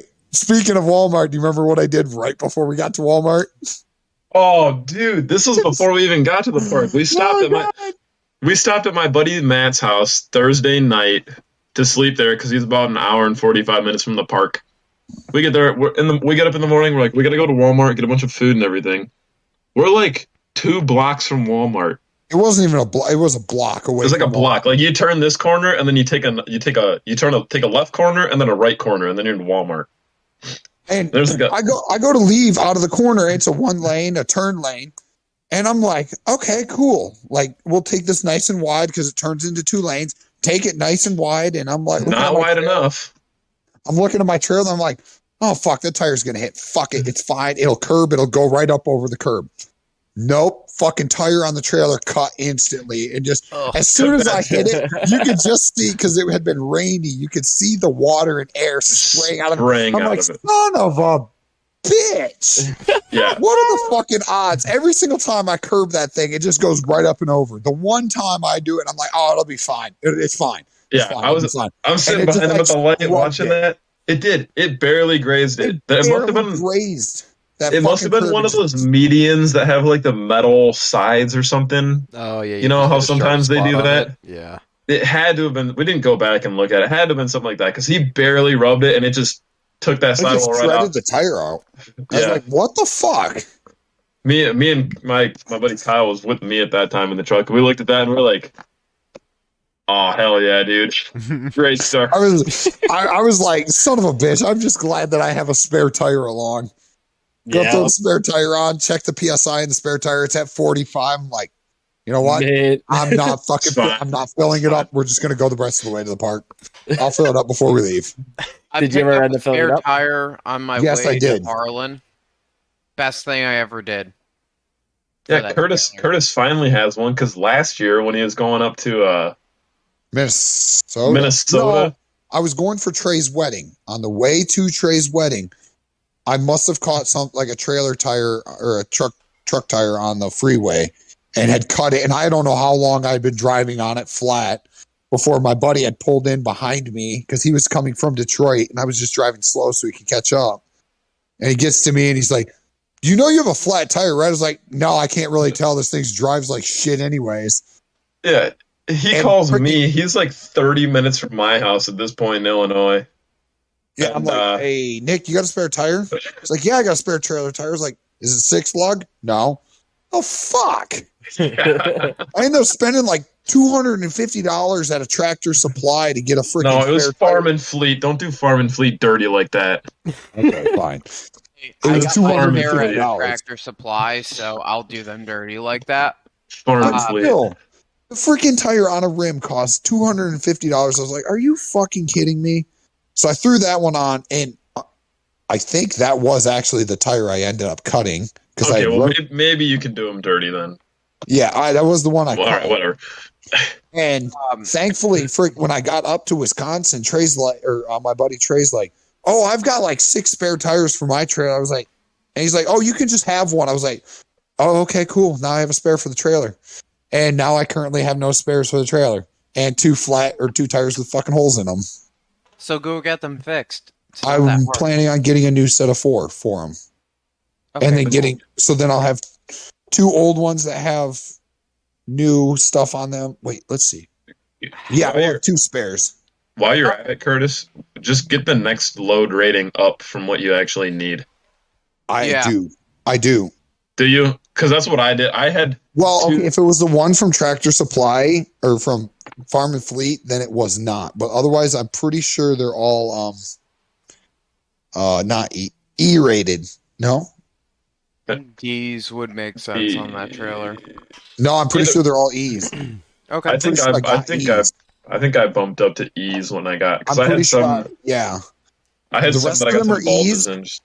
And the one is a D. The one from Farm and Fleet was a D. Yeah, they probably didn't have any. That'll do it they every probably time didn't- then. I they was probably going to didn't say, have E's in stock. no, So- they did not. That was the only tire that they had on a 6 lug rim for a trailer. So it was the only thing I could get. Yeah. Yeah, my spare is a C, and my trailer's on D's, but I actually have a spare, so at least that counts for something. Yeah, my spare is the proper rating, not the next one up. So I mean, Yeah, it's a spare either way. So as long as you have I a have spare. curbed So- those tires so many fucking times. How in the hell have I not blown one out doing Listen, that before? Curtis, I'm trying to ask a serious question. After this trip, what is the next thing that happens to your rig? Go, Nick. Oh, well, I want to fix my shackles, but after that, I'm gonna be probably 4-linking the rear of this thing. Welcome Hell to yeah. the Church of Four-Link. It is beautiful, and if you want to see my numbers, I would be happy to send over the charts. Yeah, Luke likes taking pictures of his numbers. Oh, dude, I got. Can I We answer can this? just trade numbers. I got numbers on the buggy if you want to see those too from my 4 I links would on love there. to see that, actually. I'm kind of They're a nerd for that shit. They're Hey, Luke. stupid low. You know what the only thing I'm doing on my rig? Nothing. Fuel gate or fuel level sending unit. That's it. Look at that. Otherwise, Maybe I mean, do those. honestly, Don't touch. I am leaving cylinder or injector 5 and 6 Yeah. plugs swapped. It's just staying like that. Everything else is nothing's getting touched. I Don't finally touch those at all. I washed the inside of the Jeep out. I think I ruined my radio, which is fine because I have a spare one. But we'll just leave everything. No. Mine went completely. No, maybe not completely underwater, but it was half submerged. It's fine. If it gonna survives say- half pond water at Roush, yours will survive. Yeah, honestly, it should be fine. I'm looking forward to basically letting the Jeep sit in the garage and bringing it out to Roush and not doing a fucking thing to it between now and then. Are you coming? Are And you hoping coming that it down? works. Hey, are you coming down when we go back down for the 4th, Curtis? Or I don't or know what? yet. I'm not entirely sure Okay. about going to Fly Nasty yet. It really Okay. depends on what fuel prices are like. If they drop, Oh, that's fair. diesel Hey. stays where it's at. Not fucking happening. Nick, Yeah. just a heads up. I know you're about the same distance as Curtis, but I'm bullying Jason Ramsey, 99 White XJ, Yeah, on I know who he Instagram, is. Yeah. into coming down to AOP at the end, or I think mid-October. October for AOP in October. Yeah. So Let me Trail hold up. Crash and AOP go together real well. 1 I'm second. trying to get him down here for that as well because I like that park better than Harlan. So if you'd be interested, I know Curtis is gonna bail, but the offer's open to you. Us, both the Labor Day and that Well, that's going to depend on fuel prices. Oh, dude, I totally get that. Because I am like 10 hours from AOP. Yeah, no, I get it, man. I'm But going that's to October. Roush. It would probably be more realistic for me to make that AOP in October than Roush in, what is that, September? September, yeah. Yeah, because I'm going to be running myself a little low doing 2 trips like a month apart already. Listen, I wouldn't be pushing myself towards going to AOP in October if, especially considering I'm going to Roush in September, but like AOP is an hour and a half from my house, so it's okay for me. How far away are you from? Get it? How far away from you, like SMORR? You can't be that far from SMORR. SMORR is about 8 hours. Oh, is it? Dang. Yeah. Oh, well, are you like what, east side of Okay, Tennessee? so okay. I'm 45 minutes from the Georgia-Alabama border and going just a little bit up into Tennessee. Gotcha. Okay. Okay, so yeah, that's a bit of a haul then in that case. Yeah, it's not that bad, and I'm willing to make the drive, but like the way that it shook out this year was I had family down, and then on top of that I had a trip to AOP planned. So I was gonna go to AOP for the day anyway. Gotcha. And it just... When is that? Sometime in October? It's gonna be October. I'm gonna hit Jason up and hit up Trail Trash to get it a little bit better planned out, but it's probably going to be a smaller event. As in, like, it would be Jason, Trail Trash's main group, and some of the people like myself that I consider tag-alongs. And so probably like 8-9 rigs total. Okay. Yeah, I have to AOP is cool. Yeah, I was looking at the pictures from when like the meet and beat. Yeah, and the cool part about that on top, because we know Curtis isn't going to be cool, is we could rent out their cabins that they have there. They're $75 a night, and they sleep 4. That's not too bad. There's one. No. There's one cabin to clarify. There's more now. Okay, there actually is. There were like 4 when we were there. What are you talking about? 4 of them, and it was just getting the electrical fitted, so 2 more are operational, from what I understand. There was no furnishings in it, so unless you want to sit in a plywood shack, then I don't know. At the time of me going, they are plywood shacks, but they do have AC. Like they have AC and they have bunk beds. It's okay. You know, for $75 a night for wheeling, it's pretty cheap. It's better than a tent. But I just I'll have to up there. It's fucking an awesome park.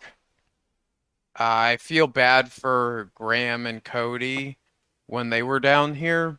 They didn't really get to experience what the actual AOP experience is.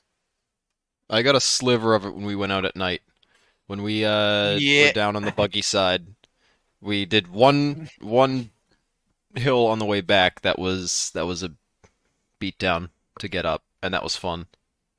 Had I not done that, I wouldn't have been satisfied with that entire trip. But that one run back up, it sort of satisfied the itch, right? Because Harlan, I was expecting it to be like Harlan the entire time, and I definitely have said this like 3 times over the course of however many meet and beat episodes we've done, but I was expecting it to be a rev bomb to get anywhere, blow the guts out of my new 60 that I just built and set the pattern up perfectly.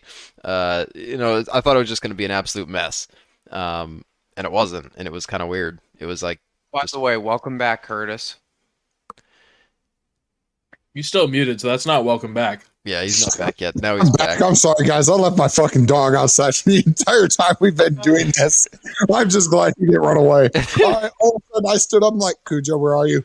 He didn't move. I'm like, oh, fuck, he's still outside. God, I'm sorry. Why you picked the phone up? I'm probably going to get fucking PETA called on me. Nah, you're fine. Carry on, Graham. I'm sorry. Hold up. Wait, I want to interject with something about AOP and him blowing the guts out of that. Graham, if I have not blown the guts out of my Dana 60 yet, I promise you that you will not. Okay. I mean, Do you? I mean, I'm not. Yeah. I understand that you and I- That gear set was fucking dumb. Hold on, Curtis. You say that, but I've never seen you front dig ever. Ever. I think you front digged over the weekend, didn't you? I went through Rocky Road doing front wheel drive. Yeah. Okay, but do you have a rear? Can you lock your rear brakes? I cannot do that. If I could, I would. I should get. I Get should a line get lock. line Come lock. on, be cool. I got a wire. So I know, I should. to be fair, then that means that Graham's front end would probably see more force than yours. The poor 50. It didn't stand a chance. Such as something to consider that he may blow his before you, because if he does that, it's going to produce a lot of torque on that front end, and then it's just gonna take what it gets. But it doesn't see any more torque than you would in. It technically you were- shouldn't see any more. No, I don't know. Does the auto must cushion it somewhat? I was gonna say, if you guys go and watch the video of me going up Copperhead, I think one of the only reasons that I actually got up is because when I hit that, I think it actually stopped was like binding up in the transmission, and it actually stopped the tires from spinning. Because as soon as I hit that ledge, it kind of just like stopped right there. Like you didn't see the tires were spinning, and then they stopped spinning, and I kind of just like went up and over it. Weird. That sounds like auto transmission magic, which I don't understand. Yeah, I don't understand it either. Like it hit the point where the torque converter wasn't able to wasn't locked up anymore, because I know with my shifter, 1, 2 doesn't lock up, 3 and 4 lock up the torque converter. So it must have gotten to a point where it hit and it started slipping. Yeah, that is something. That'll make me mad. We were bullying Nick a little while ago into coming to AOP, and we're going to try and bully you into it as well. I know that it's a little bit much to ask out of Graham and Colin. Or not. Yeah, Graham, Colin. How far away are they? 16 and a half hours. Ooh. Oh yeah. Yeah, it's a haul.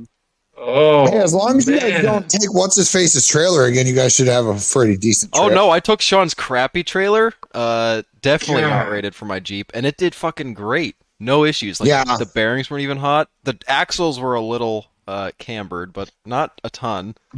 Did great. Well, it's fine. Yeah. Yeah, that's a haul. Yeah, it is. So I thought 10 hours was rough.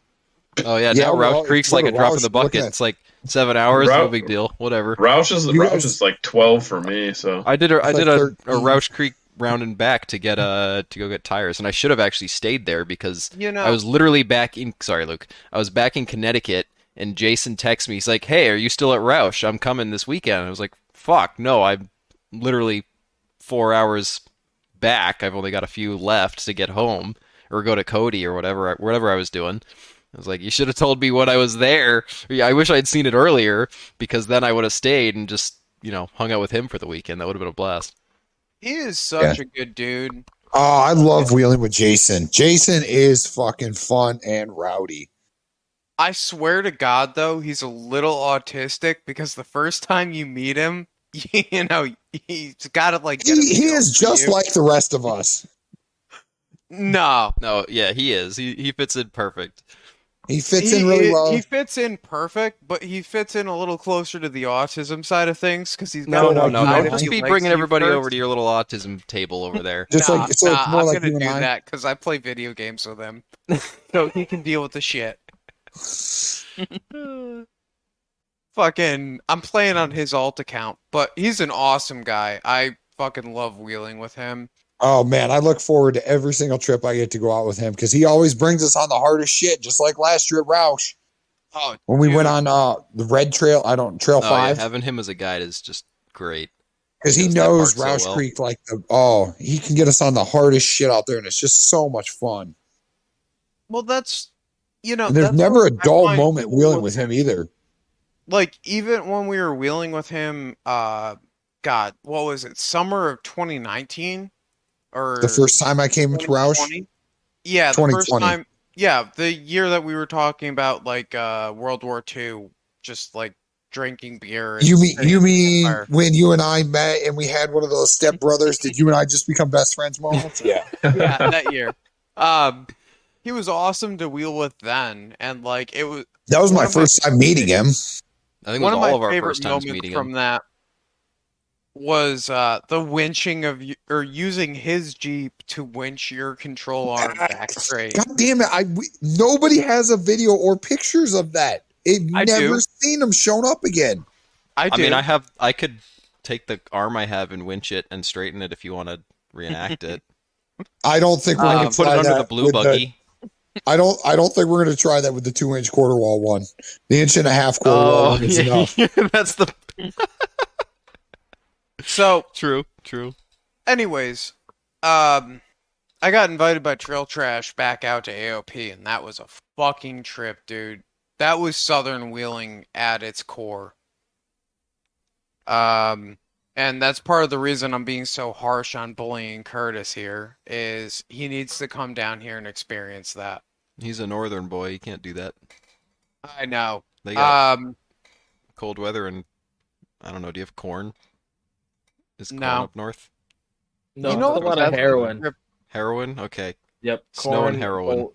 Yep. You Sounds know like what a the blast. best descriptor I have is? You know when you go on a Mobile trip, right? Right after it's rained? Yeah. And Is this to link if- the heroin to Michigan, or is this about AOP? This is about AOP. Oh, okay. Just had to. Listen, we all know clarify Southern that. Wheeler is a slop fest. I think all of us have. I mean, I know. I'm just trying to put it into perspective. It's like Mobile freshly after it rained, and then you scale the difficulty up another 1.5 times. it's like borderline not fun because of how little fucking traction there is. But Yeah, you should Yeah. try some northern Midwest wheeling if you want to talk about slap. No, I have never experienced anything like this, and he also like, hasn't been to the northern Midwest. So No. I have not, but And you won't be now because the one good Slapfest park is closed. yeah. Well, I'm gonna be honest. Choco, Hawks Pride, Morris Mountain, and Gulches are on my list right now. That's Those like are the East places. Coast, though. Yeah. Are they? Yeah. Like, yeah, that's you're going like- north as you were going down that list. You want to talk about, yeah. Nah, I'm Northern- going to northern Alabama.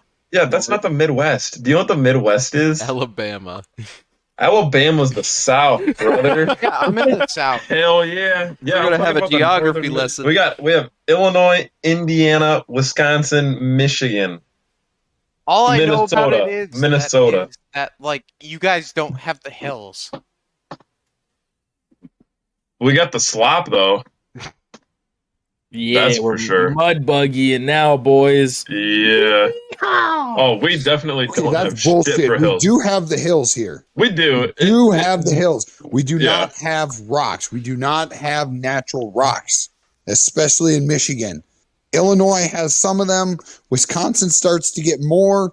And then once you get to Minnesota, you get some pretty. Minnesota and Iowa have some pretty gnarly wheeling in them, which I never would Wisconsin? have thought that Illinois or Iowa would have good wheeling in it. Where's their wheeling in Iowa? You need to ask Trey, but there's a park that they always or a place they always go to in Iowa. Because I- Wisconsin, not it. We've already talked about that. I'm gonna message Trey a minute and ask him. I wonder what's in Iowa because that's I wonder I'm not that far anything from in Iowa. Iowa. What the fuck is in Iowa? Nothing. A whole lot of corn. Corn. Yeah, that's where the corn is. We found it. Oh, so the heroin's in Michigan, corn's in Iowa. Got it. Yes. No, the Yeah. heroin is in fucking Illinois. What are you talking about? Yes. Corn Yeah. and the Not coke is in Mich- Missouri. Is that the heroin's the No, the- meth is Missouri. Yeah, Oh. Missouri's meth because meth is cheap. Yeah. So is Dude. heroin. You can get like a finger of heroin for like $5. How do you around here, know? dog. How do you know how much a finger of heroin is? I told Dude. you all I do is smoke crack and flick boogers. What do you want? That's not- We, the same dude, guy.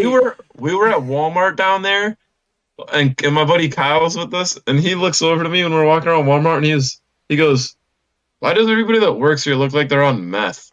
And I was like, "That's because they are." I was like, "Welcome to it." Oh man. Oh, we're just if somebody could ever write down the different things we've said about each state, it'd be a very weird list.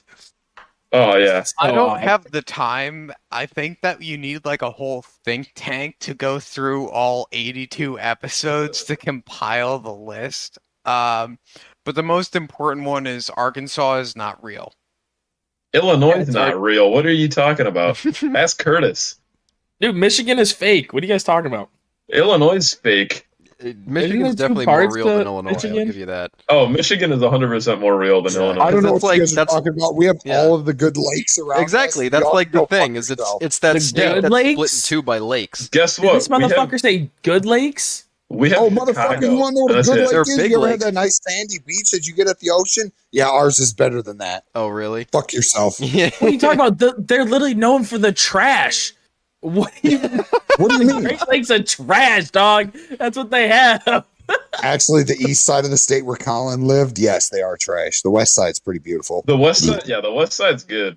So The what west, the it's like going to the beaches in Illinois. They're shit. Yeah, that's because it's the east side of the state at Yeah, that point. the west Everything on side- the east side is trash.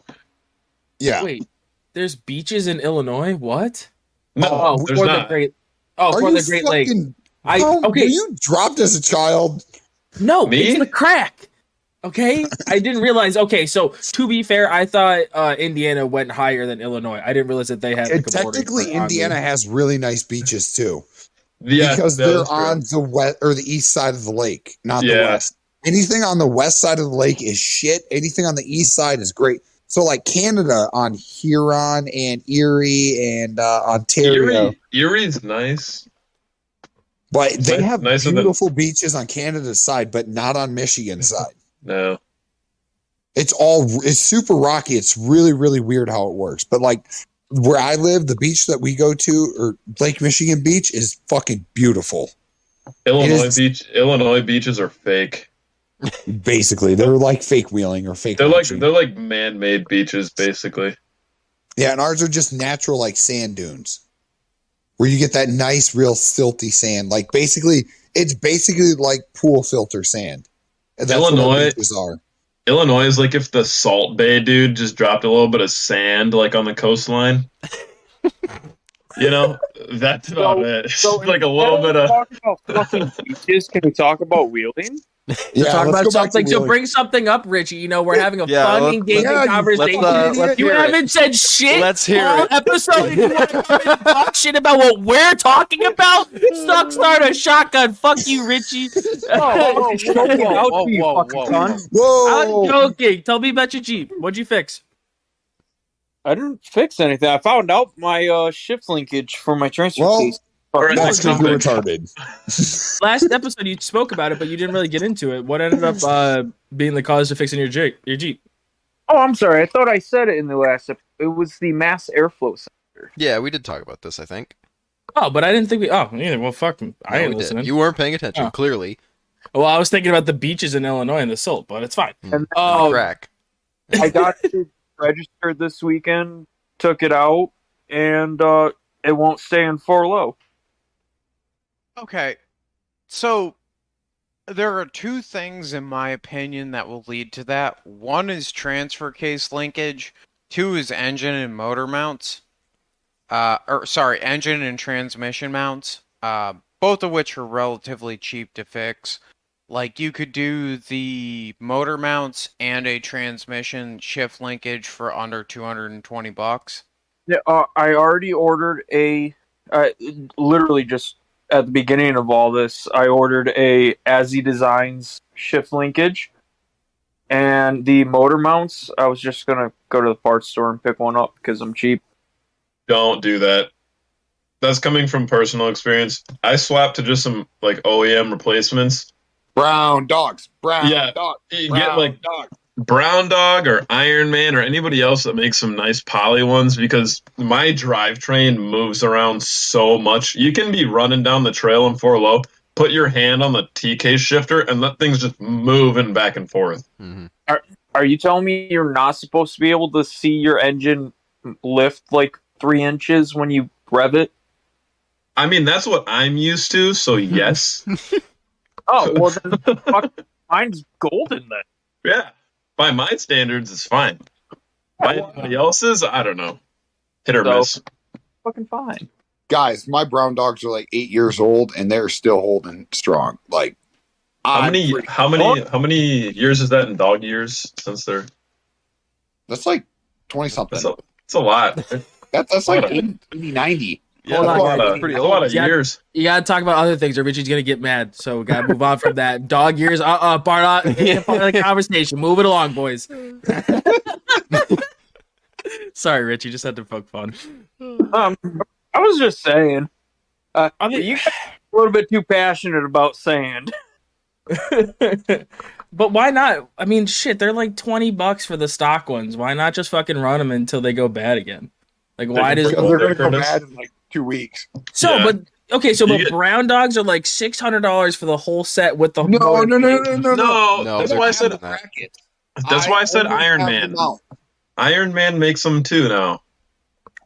And not to mention, like, my T case mount and my the trans mount and the T case support bracket on the back of it are basically all almost solid mounted. Not quite. I mean, they do have rubber bushings in there, but they're not. Just solid mount everything like I did with the buggy, and you won't have that problem. Yeah, if you solid mount it, it doesn't move. Yeah. Ooh, your Jeep vibrates. Ooh. Ooh. Free massage. Oh, you guys want to hear about?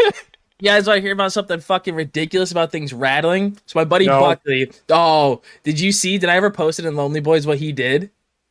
I don't know. Did I post? I think Okay, so I this- vaguely remember something, but I don't remember what it Cody, was. I Share said with no. the class.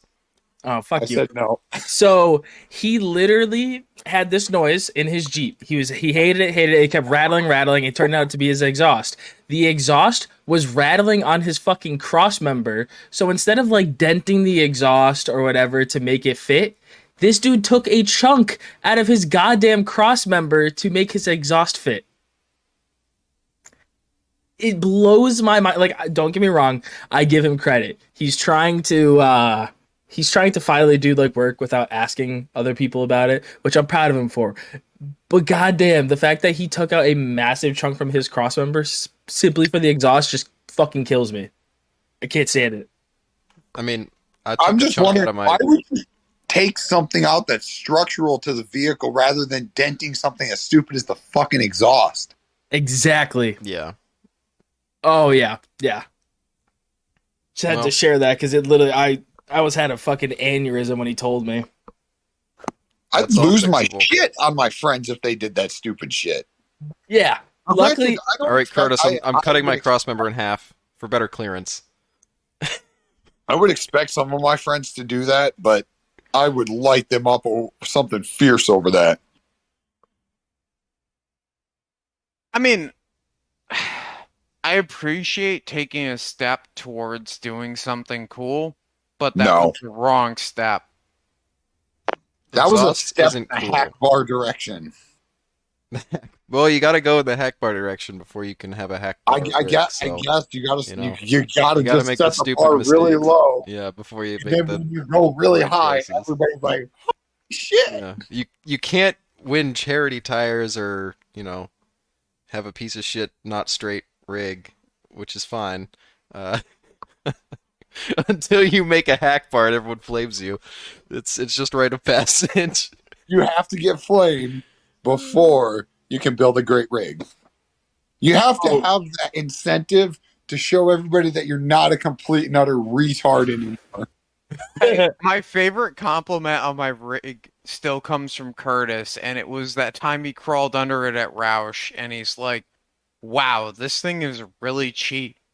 But I can't fault anything that's going on under here. I can't fault anything that's going on, but it's fucking cheap.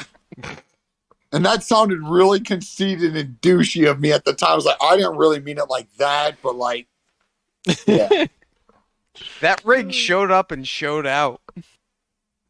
Yeah, I It all- don't think I've gotten a good flame session. No, because nothing you've done. Dana 30s under your buggy is a flame session. right there. No, it's not. The first time you bring it out and you snap a rear axle shaft, I'm gonna laugh my fucking ass off at you and make Dude, fun of it for the rest of the day. It's gonna be fine. Did anybody ever contact Ricky Barrett to talk to him about his 30 buggy? Shoot, we did not. We need to do that. I talked to him on Facebook. have I talked to him tried. on Facebook And his has been doing spectacularly given the circumstances.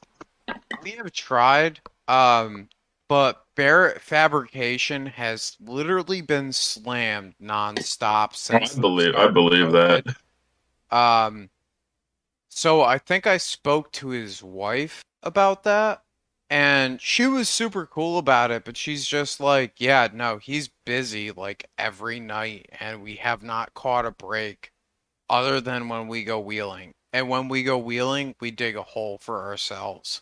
So, like, I kind of just let sleeping dogs lie with that one. Yeah, that's tough. Yeah, maybe one day. His seems to be doing good, but I mean, I've gotten flamed enough for having that rear 60, but did I not have zero problems with it, Curtis, over the weekend?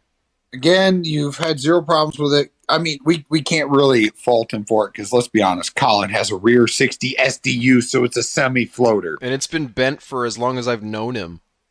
And mine's a Fucking mine's a full Colin floater, is bent. so mine's a full floater 60. Dude, I was beating on it pretty good, wasn't I? I thought I was doing.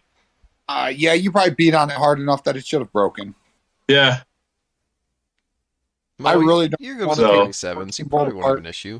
I don't want to know what those shafts look like. the only time that I've had a problem with it was the undercut ledge at Badlands. That's where I've broken both times. Yeah, that undercut at the Badlands is pretty nasty. I mean, you could basically fit a full-size 40-inch tire under it. Yeah, that's where I've broken both of those shafts. I've not. I don't know if they might be a little twisted, but I'm not going to pull them out to find out. I'm not pulling my 14-bolt shafts out. I don't want to know what they look like until they break. Yeah. Deal with it when they You break. should just I've seen pictures of people taking a line, like they draw a line on the shaft, and you can watch the line bend.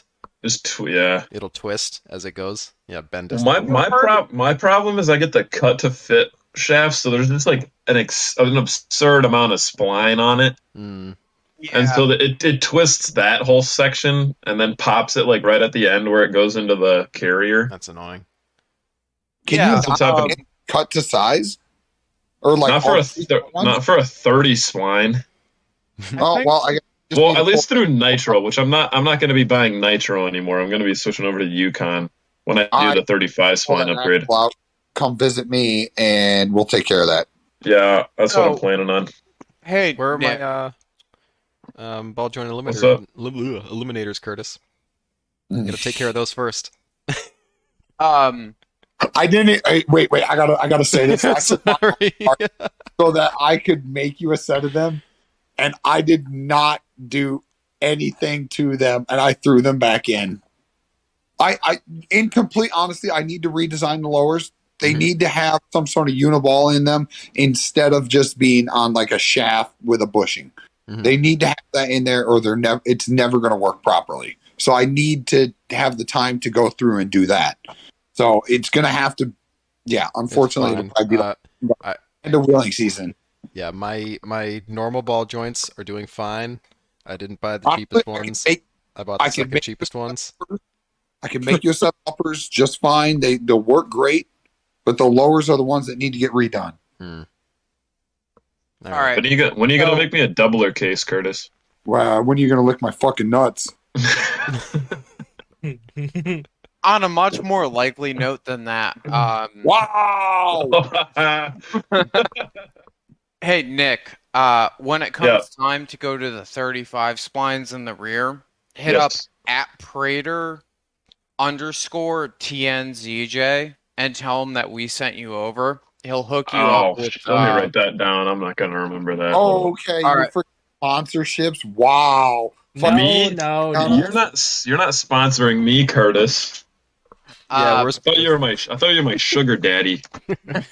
I'll sell you my old doubler when I build the new one for myself. That's fine. I'll sell you. Really cheap. Hey, at least you paid me back for Walmart.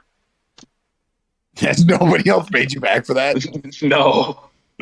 I probably owe Kyle money too for that. No, the way I factored it, Kyle was set. I was just waiting on Matt to pay me back now. You know what's fucked up? I bought a bunch of stuff for that weekend. I didn't even take it home, and I didn't touch it all weekend. Did you eat those snacks that I gave you for the way back? Oh, dude, I downed that shit. Yeah. That's all I ate all day long. What was this tag though? Prater something? Prater? At Prater Like underscore like DER Prater? P. Let me just pull that back up real quick. I've got it pulled up on Instagram.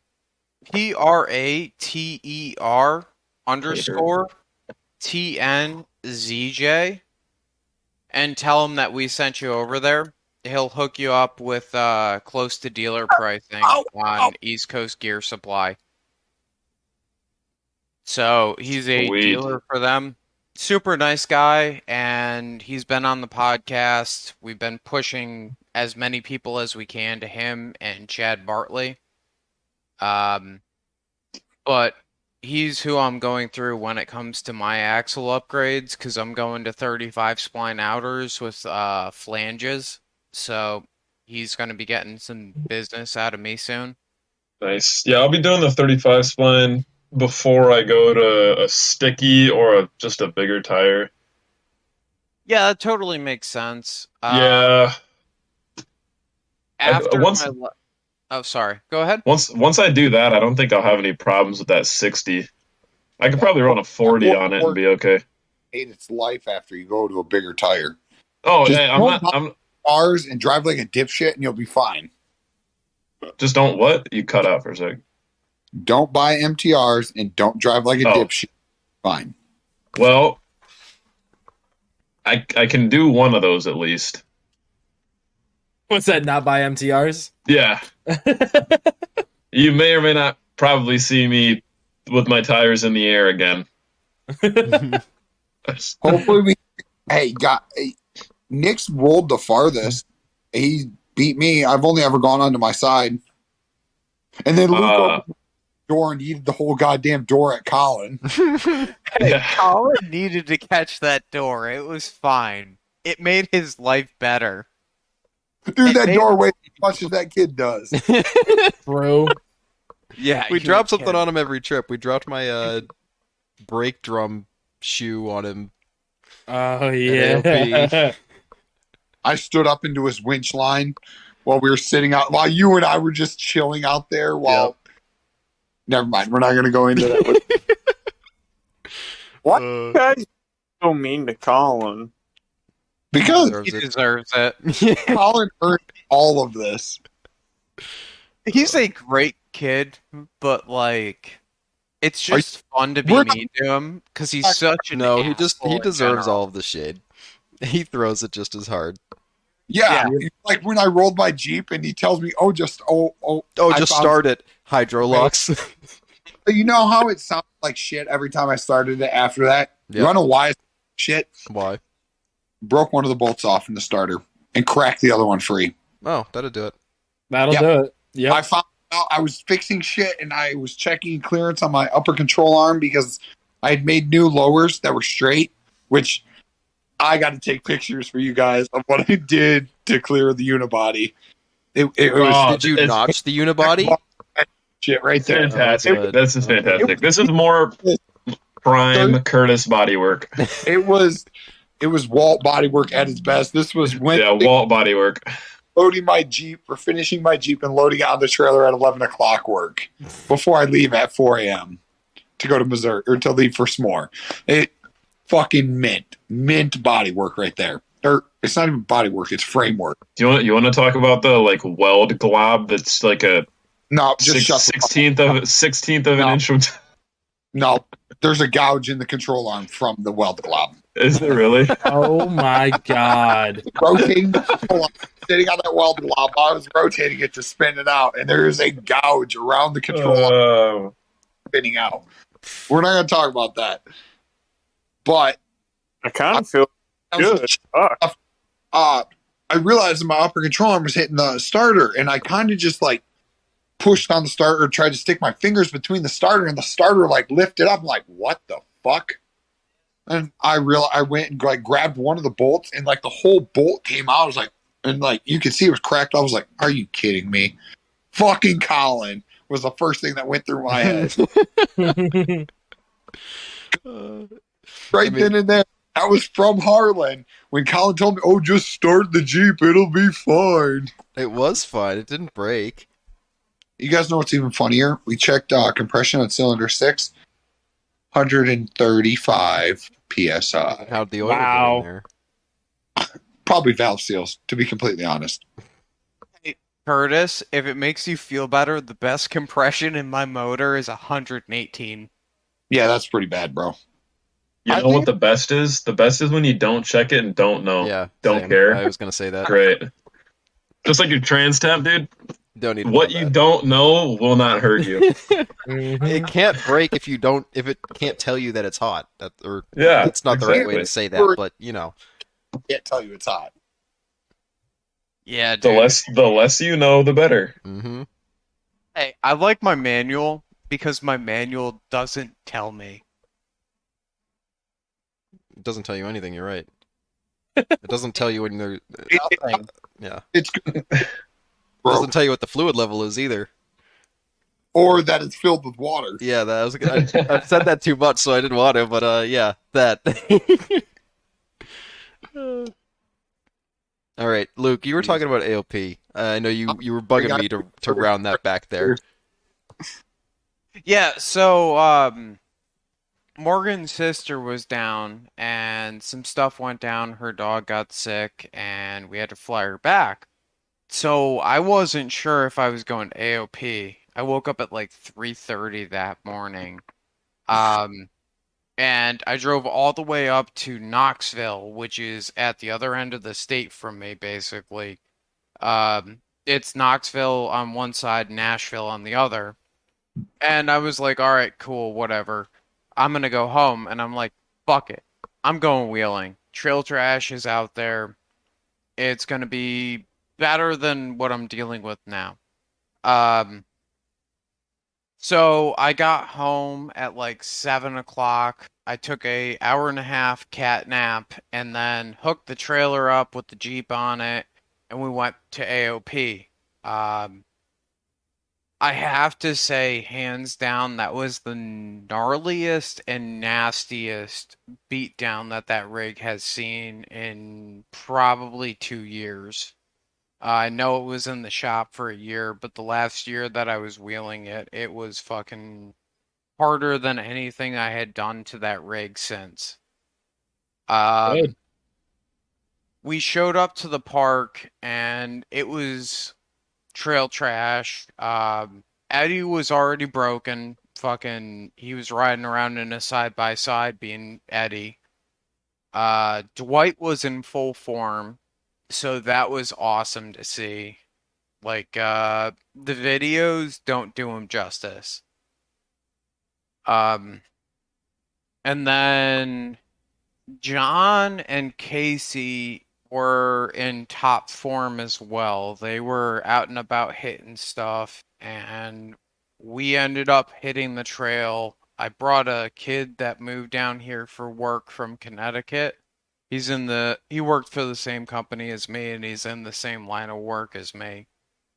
But he's like, yeah, I've been wheeling before up in Connecticut and like I was in a Jeep on 31s, but it had 2 lockers and we did stupid shit in the woods. And I'm like, okay, dude, you're more than welcome to take my passenger seat. We'll get back to that, but so Graham and Cody, you guys will recognize this. We went in on Trail 1, and we ended up having to divert off of Trail 1 to get around, you know that section that you come down where it's really off camber and washed out if you're coming out of Trail 1? No. Okay. Sorry.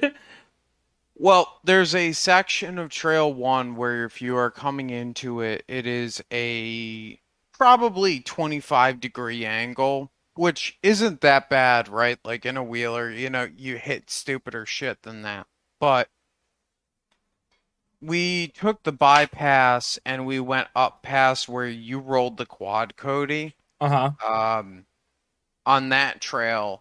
I could not even get started up that secondary bypass that we all walked that day. I hit rev limiter in first, just trying to get into it, and it just kept denying me. Oh, No wow. matter where I tried to hit it from, wasn't going to happen. so we went up that green, and then we hooked up with Trail 41, which was Mhm. that main trail that we hit. Yep. Um, and Trail 41 took us, I shit you not, 2.5 hours to get up. Wow. God damn. Would we It do that was in like just, 20 minutes with us yeah, just sitting around at the top? yeah. A lot of that was us just doing that, sitting around at the top and reforming the group. But getting into there, John Moore with the green XJ and the hybrid cage with the LS sliced a sidewall, so we ended up stopping for that. But to get up the actual trail itself took us about an hour and change. Just Hmm. because of how wet it was, everything was a rev limiter bump fest. Like, so the first time this kid's ever been out in a rig on 40s, he's getting to ride up Trail 41, bouncing rev limiter in first and second gear. And, that was kind of cool. So we make it up Trail 41, and then we kept going up 41. It ended up at the top of 41. Um, and we got to watch some rock bouncers play around, that is something in and of itself to watch when you get someone with like a 427 and a supercharger just beating on it and getting airborne everywhere. That's a cool experience. Absolutely. I can agree with that. Um, but I cannot state the level of fucking stupidity it took to get me up 41. It was it was wild, dude. Like, my rig was running at 220 degrees the whole way up that trail, and John, uh, what the fuck is it? Not Moore. Oh God, my Jonathan brain is Moore? slipping. No, not Jonathan Moore. The guy that's got the blue buggy, on the 14 bolts. No Um, idea. anyways, this guy's spotting me up stuff, and it's just like becoming basically you're gonna cut left and you're gonna hit rev limiter, or you're gonna hold rev limiter, and the second you feel it start to grab left, you're gonna cut full right and you're hopefully gonna make it up it. Um, I dented 3 rims in on just 41, That and sounds about then right. That's what Super Duper yeah, Steelies do. yeah, basically. So we cleared 41, and there's a guy who listens to the podcast, and I'm sorry, dude, I forgot your name. It was super cool watching your rig, but he's got a 408 LS stroker and a Rockwell buggy on 43 stickies. That sounds Um, rowdy. Sounds oh, kind of sus. it was super fucking rowdy, dude. So we went to the waterfall, and I was following Dwight and Dylan up, and Dylan's going to become super important later. We'll get to that. But I went to go and slide in behind, I think it was Dwight, and I asked him about the trail, and I got told to just not even bother. I was going to set myself up for failure.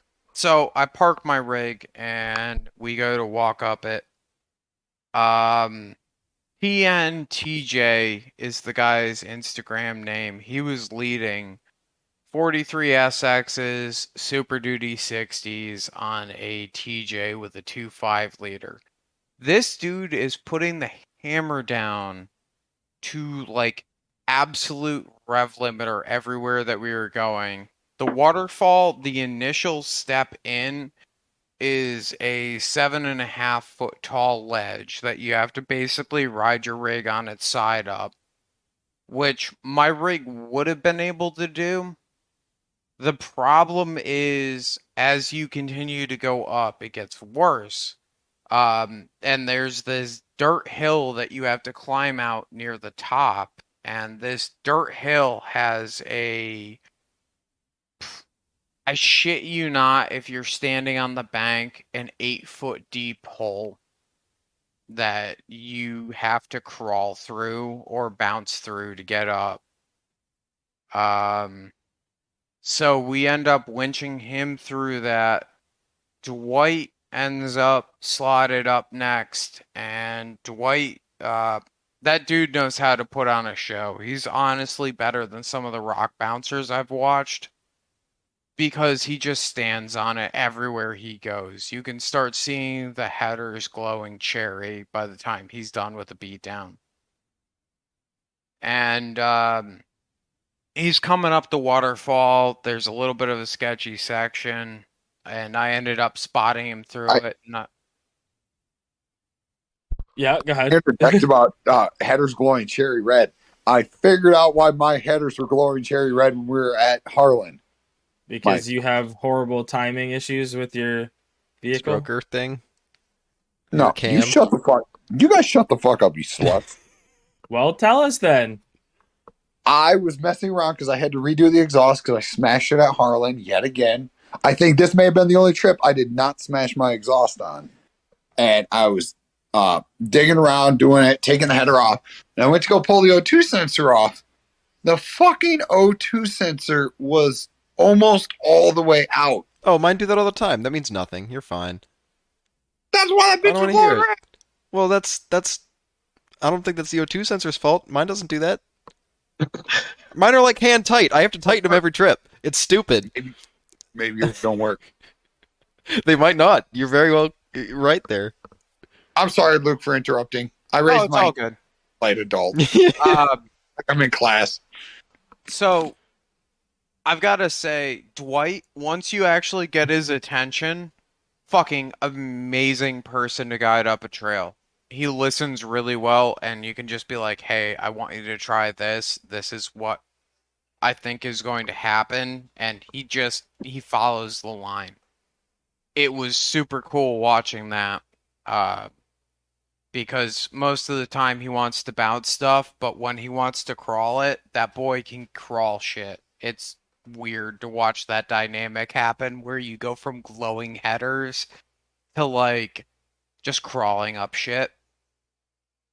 So anyways, I remembered the guy's name. It's Todd.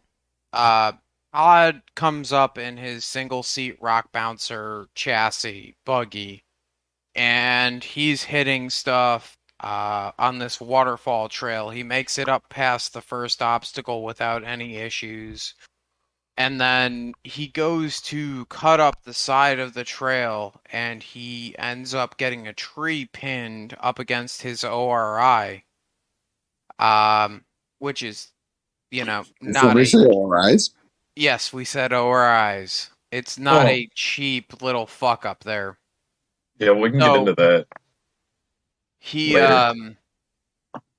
We ended up getting him off of the ORI through gratuitous amounts of rev limiter, which, by the way, on a 6-liter sounds fucking amazing.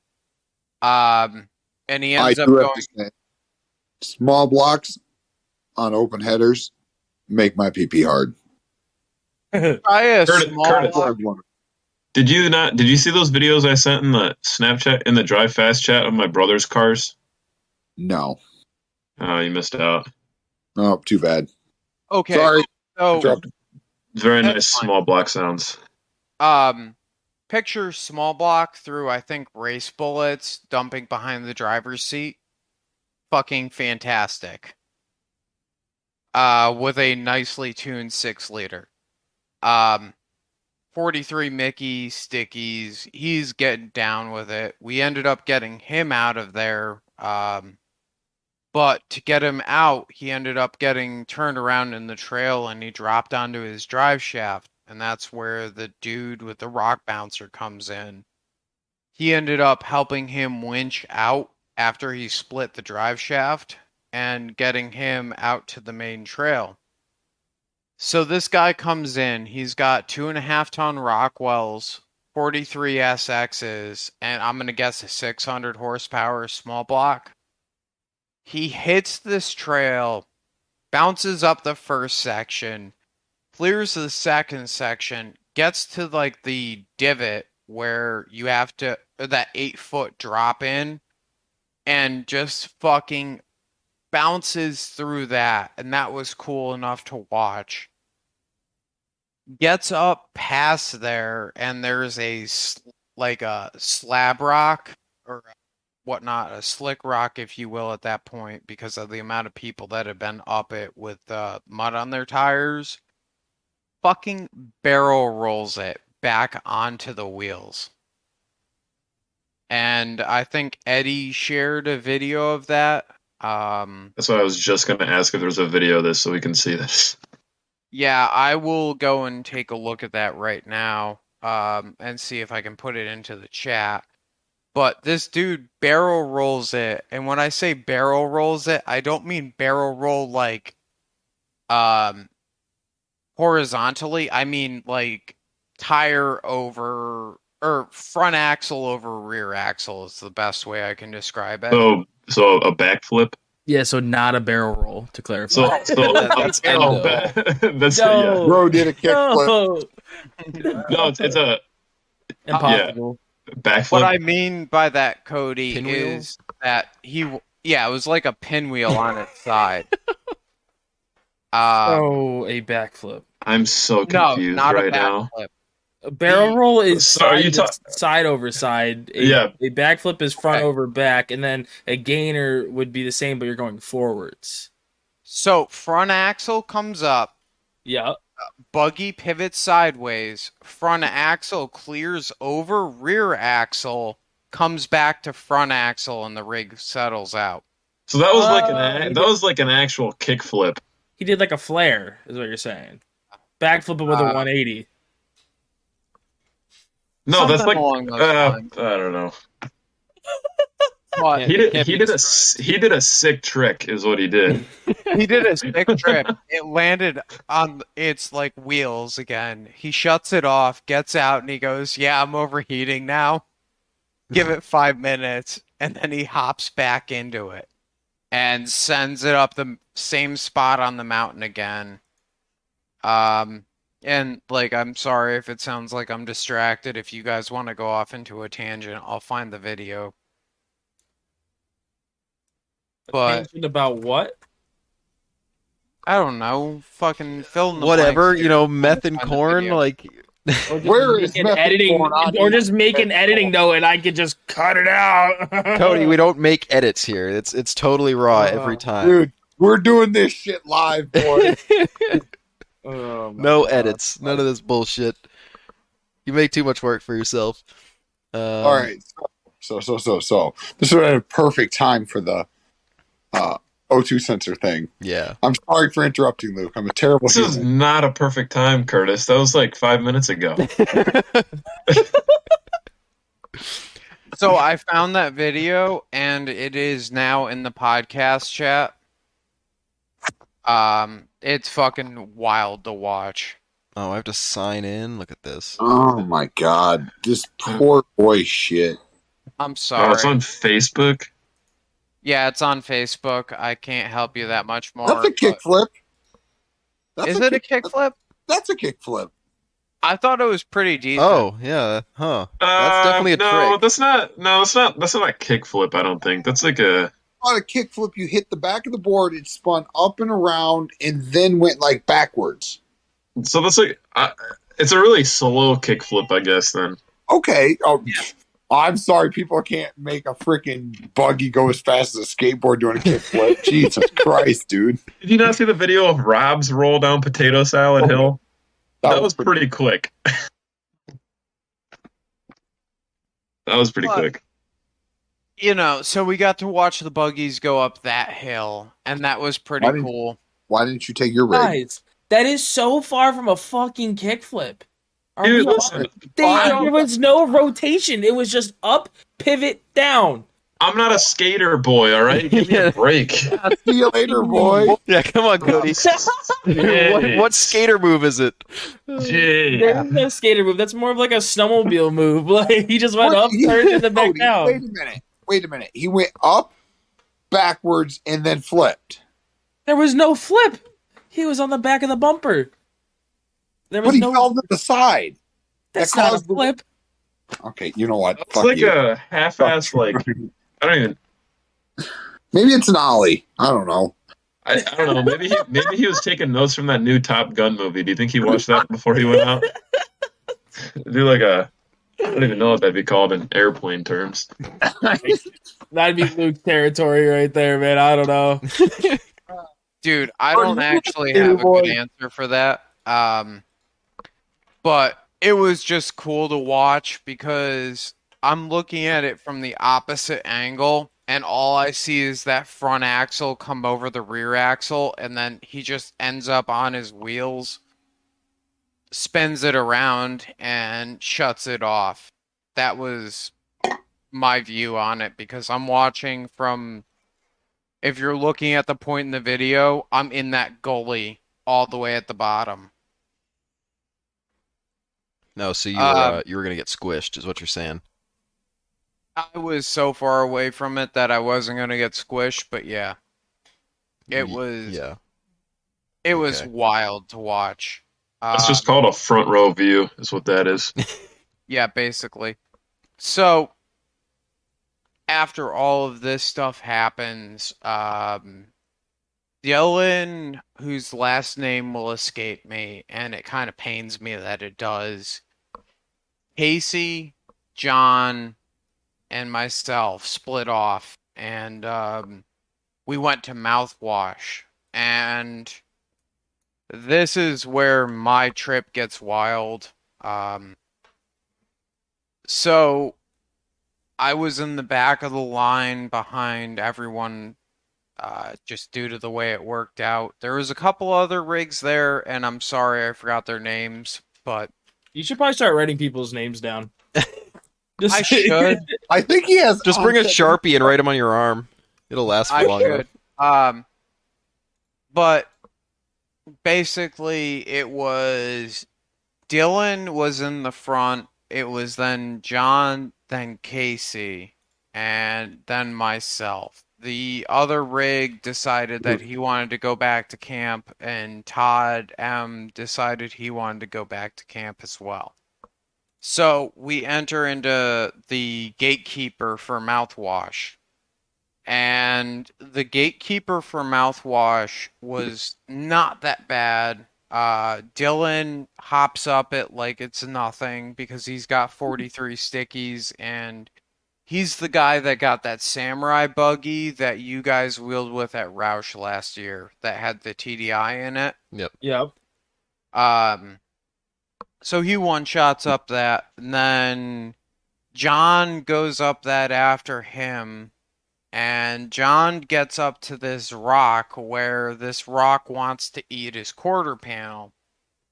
Casey doesn't have a functional winch at this point in time, so I hopped in my rig to go and winch John off of the edge of this rock, which leads into Mouthwash Trail. And so we winched his body over and kept it in its nice shape and whatnot. I hop up into the trail because Casey's now spun himself around and he's facing out on the green trail. And this is where that trail trash video that I threw into the podcast chat, the Instagram video, comes into play. It's a little bit up in there, but basically this rock ends up trying to become one with my quarter panel and inside of my window through the two-door window. And I kept cutting up sideways trying to get the rear end of the Jeep around, and every time I would get the rear end of the Jeep around, it would try and slide down into that rock. And I ended up having to cut it basically all the way driver, which was pointing up the hill, put it into first gear and stand on it trying to roll the rig because, to quote Dylan, you're either going to take out your back glass and your side glass or you're going to roll your rig. You can choose which you want to do, but it's going to be a really soft roll. So I went for the really soft roll. Did you make it? He didn't roll. I Remember? did. And I threw the video of that particular instance in the podcast chat a few minutes ago, so it's up there if you guys want to see that. Trail Trash also threw it up there. And then I made it past the gatekeeper into mouthwash and split my fuel pump in half and got towed down the mountain by John Again? again. So what are you Exact planning to same do way. to remedy that shit? Okay, I gotta ask because I saw something on Facebook about this, and I totally forgot about it until you just said that. Does yours hit the bottom? Because I know when I saw the black fuel tank in that white Jeep, I think it was when I went up to Drummond Island, I smacked it on a rock, or it was either that or Badlands. I smacked it on a rock, and it fell apart, and the Jeep wouldn't run for shit. Anytime I took like a left or right turn, it literally because it must have gotten hit right where the module is, so it must have pushed it up just enough that it could fall apart. And when it fell apart, it no longer worked. So are yours just falling apart? No, mine are literally. So you know how you have the 3 prongs that hold the bottom of that pump together? What it is doing is it is ejecto-ceto-cuzzing and removing the whole fuel pump, disconnecting the wiring, and floating up next to the fill side of the tank. Yes, because it's undoing the piece that typically gets hit against the bottom and pushes up. That's what I'm saying. That's what we did. But when I install it, I have like a 3-finger or 2-finger gap to a 3-finger gap below the bottom of the cell. Yeah, so you need to get something so it has something on the bottom of it to push up. I think what's happening is the bumps are jarring it, and then the spring that is in there to ejecto-seat cuz it when it were to get rear-ended if it was in a normal Jeep is what's causing the pump to blow apart. So like Nick LeBlanc was saying, you need to put something underneath there so it holds that spring in place, because it won't come apart if it's spring loaded, because there's a shaft. I want to say in one spot there's a shaft that goes into another one to kind of lock it in place. yeah, no, all of that splits. So my solution is I've got another O'Reilly's pump on the way, and what I'm going to do is I'm going to send self-tappers through the aluminum into the plastic to just hold it in one piece. So do you have the style where it's like 3 plastic like flat tabs that come down from the top into the bottom? Because I was talking, my buddy John and I have been on this whole fuel pump debacle lately. Because he has he picked up one of those Moto built fuel cells, and he got tell him to just sell it. Why? I wish that I had never fucking gotten involved with this. So he has that, and then he got one of the Genrite lock ring things. All right, like everybody ever says to get. Mm-hmm. So you can just drop a Cherokee pump in there, throw the thing on, and you're good to go. I have that. Yeah, I have that. I don't know who the difference in manufacturer or something like that. I have a pump. Well, I had a pump laying around that he has right now. That instead of those 3 plastic fingers, there's 3 metal rods that like barb fit, clip into the top half, and then drop into the bottom half and clip in. That sounds like it would work better. So, well, he is in the middle of messing with that to extend those rods and extend the hose from the pump itself up to the top of the sending unit. Because when you drop a Cherokee pump in to that Moto-built cell with the Genrite thing, there's probably a good 2 inches at least before the bottom of the, like from the bottom of the sending unit to the bottom of the tank. So there's basically just dead fuel space there from the pickup. Yeah. Because in like a stock tank application, you push the sending unit down, and the bottom of that pump Luke, is sitting on the bottom of the pump. So there's a gap. There's like no pressure holding it together. Yep. You know? I'm going to hurt someone because this is literally what I was just saying. Is it? Yeah, we don't want to Yep. hear it out of your mouth. Well, We don't trust I anything you was say. I was too Guys. busy watching your visual to actually listen to what you were It was this fucking cloud thing that he was playing with. Yeah. But so he's in the middle. He's in the middle of trying to extend those because with that style pump, and I don't know if it was a year difference or just a manufacturer difference or what. We haven't figured that much out yet. But we've noticed that there's the two styles of pumps, at least from the ones that I had laying around. I And think so it he's would be a year difference because mine has the single output, and then on top of that, the tank doesn't have a return line set up. that's what all of the pumps that I have laying around because I parted out some old ones, but all of the pumps that I have laying around were from part outs that I did from 97 plus Cherokees because I parted out several. Then that's just weird. Yeah, they're all new. They're all new style pumps with the single outlet, no return. You know, big round plastic top drops into the top of the tank with the plastic tank. But So like, that's why we couldn't figure out, and because he had tried to get another one from like O'Reilly's, and it was the same as the one that he had, which was the one that you have, where it has the plastic tabs that drop Yeah. down. And so I don't even know where I got this pump from that has like dowel rods instead of plastic tabs, but it seems like it's a superior design if you're trying to modify this it's thing. much better. From what you're saying already. So my solution is I'm just gonna send some self-tappers through those fingers on the pump, and I'll accept that I lost like 2 gallons or 3 gallons out of the cell at this point if it means that I can actually make it through a day at AOP without the loss of a fuel pump. I mean, that's Okay, I gotta ask, Luke, how did you not? And this goes back to your Facebook post. How did you not pick that up from what Nick said to you? I picked that up from what Nick said, but at the time that Nick said it, I already had another pump into it. And I Oh, okay. wasn't ripping it apart for that. Okay, I was gonna say because But on this the Nick other hand, just completely explained it the exact same way that Nick LeBlanc did to you, and I was like, how did you not pick up on that?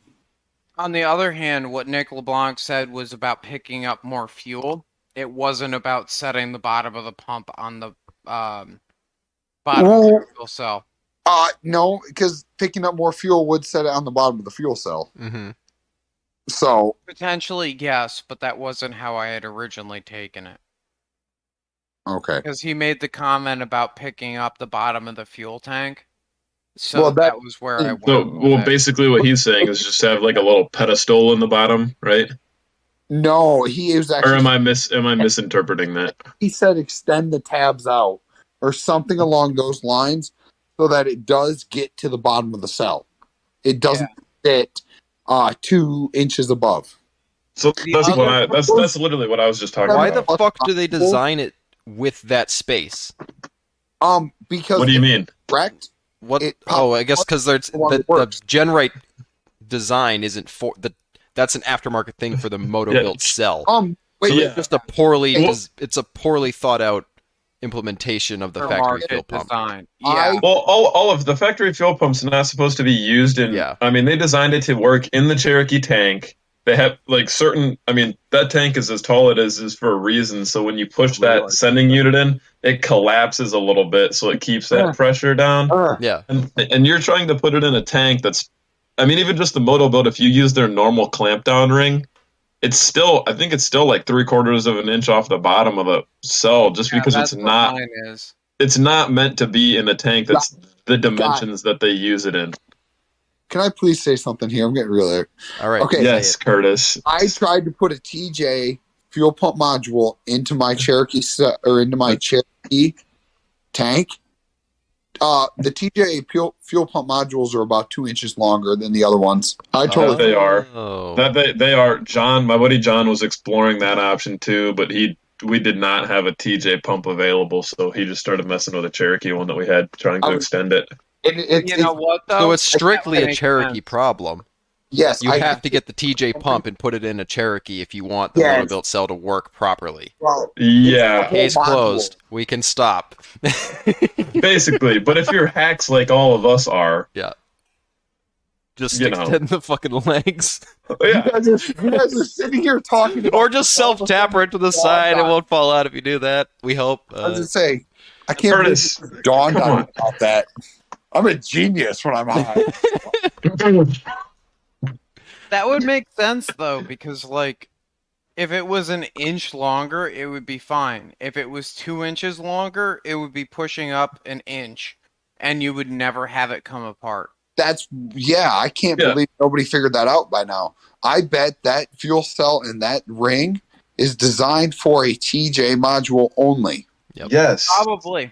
Dude, have you seen Jen Wright build anything for a Cherokee ever? I don't know. We could ask Tyler. No. Well, yeah, we could ask. But either way, yeah.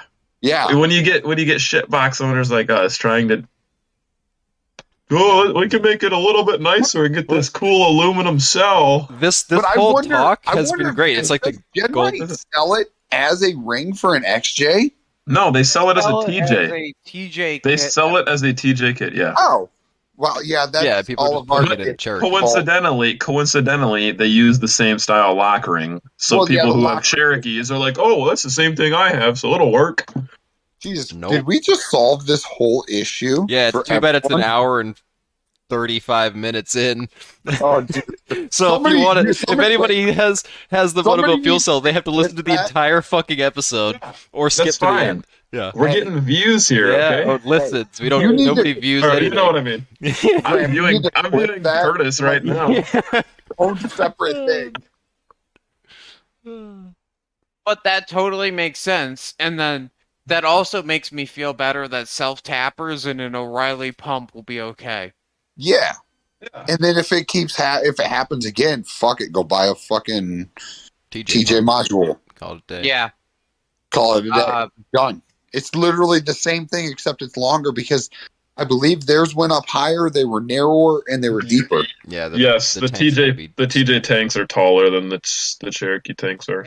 to see if the same year TJ pump takes the same year or the same connector, but if they take the same connector, then that would be the solve. It's 3 for this wires. You issue. can, They there's these- yeah. You can just rewire too. It's not like that big of a deal. no. It's not that big of a deal. I would just I mean, have there- to get a. There's 2 wires that go to the pump and 2 wires that go to the level Luke, sensor. yes. find that post and tag me in it a minute. I don't like Facebook. You're making me go back there. Yeah, I know. I'm sorry. I love you though, and you love me. Okay. We're gonna solve this issue for every shitbox owner ever. All right. Let's see. We're at Broken Dana 300 parts. More Broken Dana 300 parts. Killdozer. Are, My are we radio still live? on its Are we still side. are we doing this live right now, fellas? Happy anniversary to the Killdozer. Wasn't that 2 days Yeah. ago? Yeah. That was Oh, a that's day my ago. hero. And what, all of his whacked out fans, I think he did something beneficial when he was a lazy piece of shit that just didn't do what he was supposed to do. That Oh, he decided Cody to go with on a the throwing rampage. shade on the Oh bulldozer. yeah, man. yeah. Listen. because it's stupid. Because he was given A away man out by driven to the town. edge and his Dude. dozer. Yeah, You know what he did though? He took his issue with the government straight to the government. yeah. And he didn't loot a Target in the middle of Minneapolis. Can confirm. No, he just destroyed. He didn't. Yeah, he just destroyed. Yeah, everything. He didn't kill anybody but himself too. Yep. No, he killed one officer. Did he? But it was No. it was unintentional or whatever. Well, yeah. Due to the roadblock or whatever. So I tagged you in that. And then, yeah. Also, I think Nick LeBlanc has a different style of pump than I do, or a different style of cell than I do. Because I'm looking at it now, and he's still running the factory style of sealing ring. I can't do that. If I drop the fuel pump in, that factory style of gasket hits and won't let me get the pump in. Huh. So I think we're talking about Oh. a different tank. This is what I'm. Wait a second. This is the style pump that I'm talking about that my buddy John is messing with right now. With the rods. Oh, that makes sense. Because they just have like a barbed end to them that clips into the top of the unit. Yeah, so if I had that in my rig, I wouldn't have these problems. Yeah, and I don't know if it's a manufacturer difference or what, as opposed to the other style that I think it's a more normal style is the plastic tab style because I have several spare pumps laying around. I think I have like three laying around. Two or I think I have three or four, and like two out of the three were the plastic tab style, and only one of them was that metal rod style. Yeah, that almost looked like a ZJ pump, now that I think back on it. I mean, I think they're all pretty similar. The They TJ, are. ZJ, and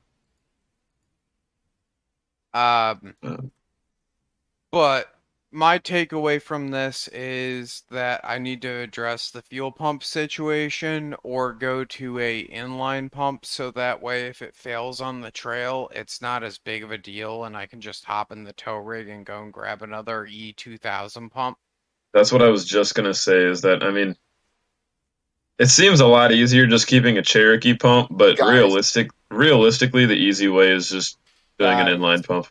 Guys, this is a WJ regulator is so that like if the fuel pump inside of the tank, granted it's on whatever module and it is the fuel. Actually, I think it's the fuel pump out of my TJ module that I had laying around, and I could literally go into any store and get any fuel pump that has two wires to it that has more than 50 psi and stick it right back in that tank, and it's perfectly fine. Well, that was my theory with using the Cherokee one. I've never had an issue until now. Like, I was gonna rip it out today, but the store didn't have one in stock for a replacement.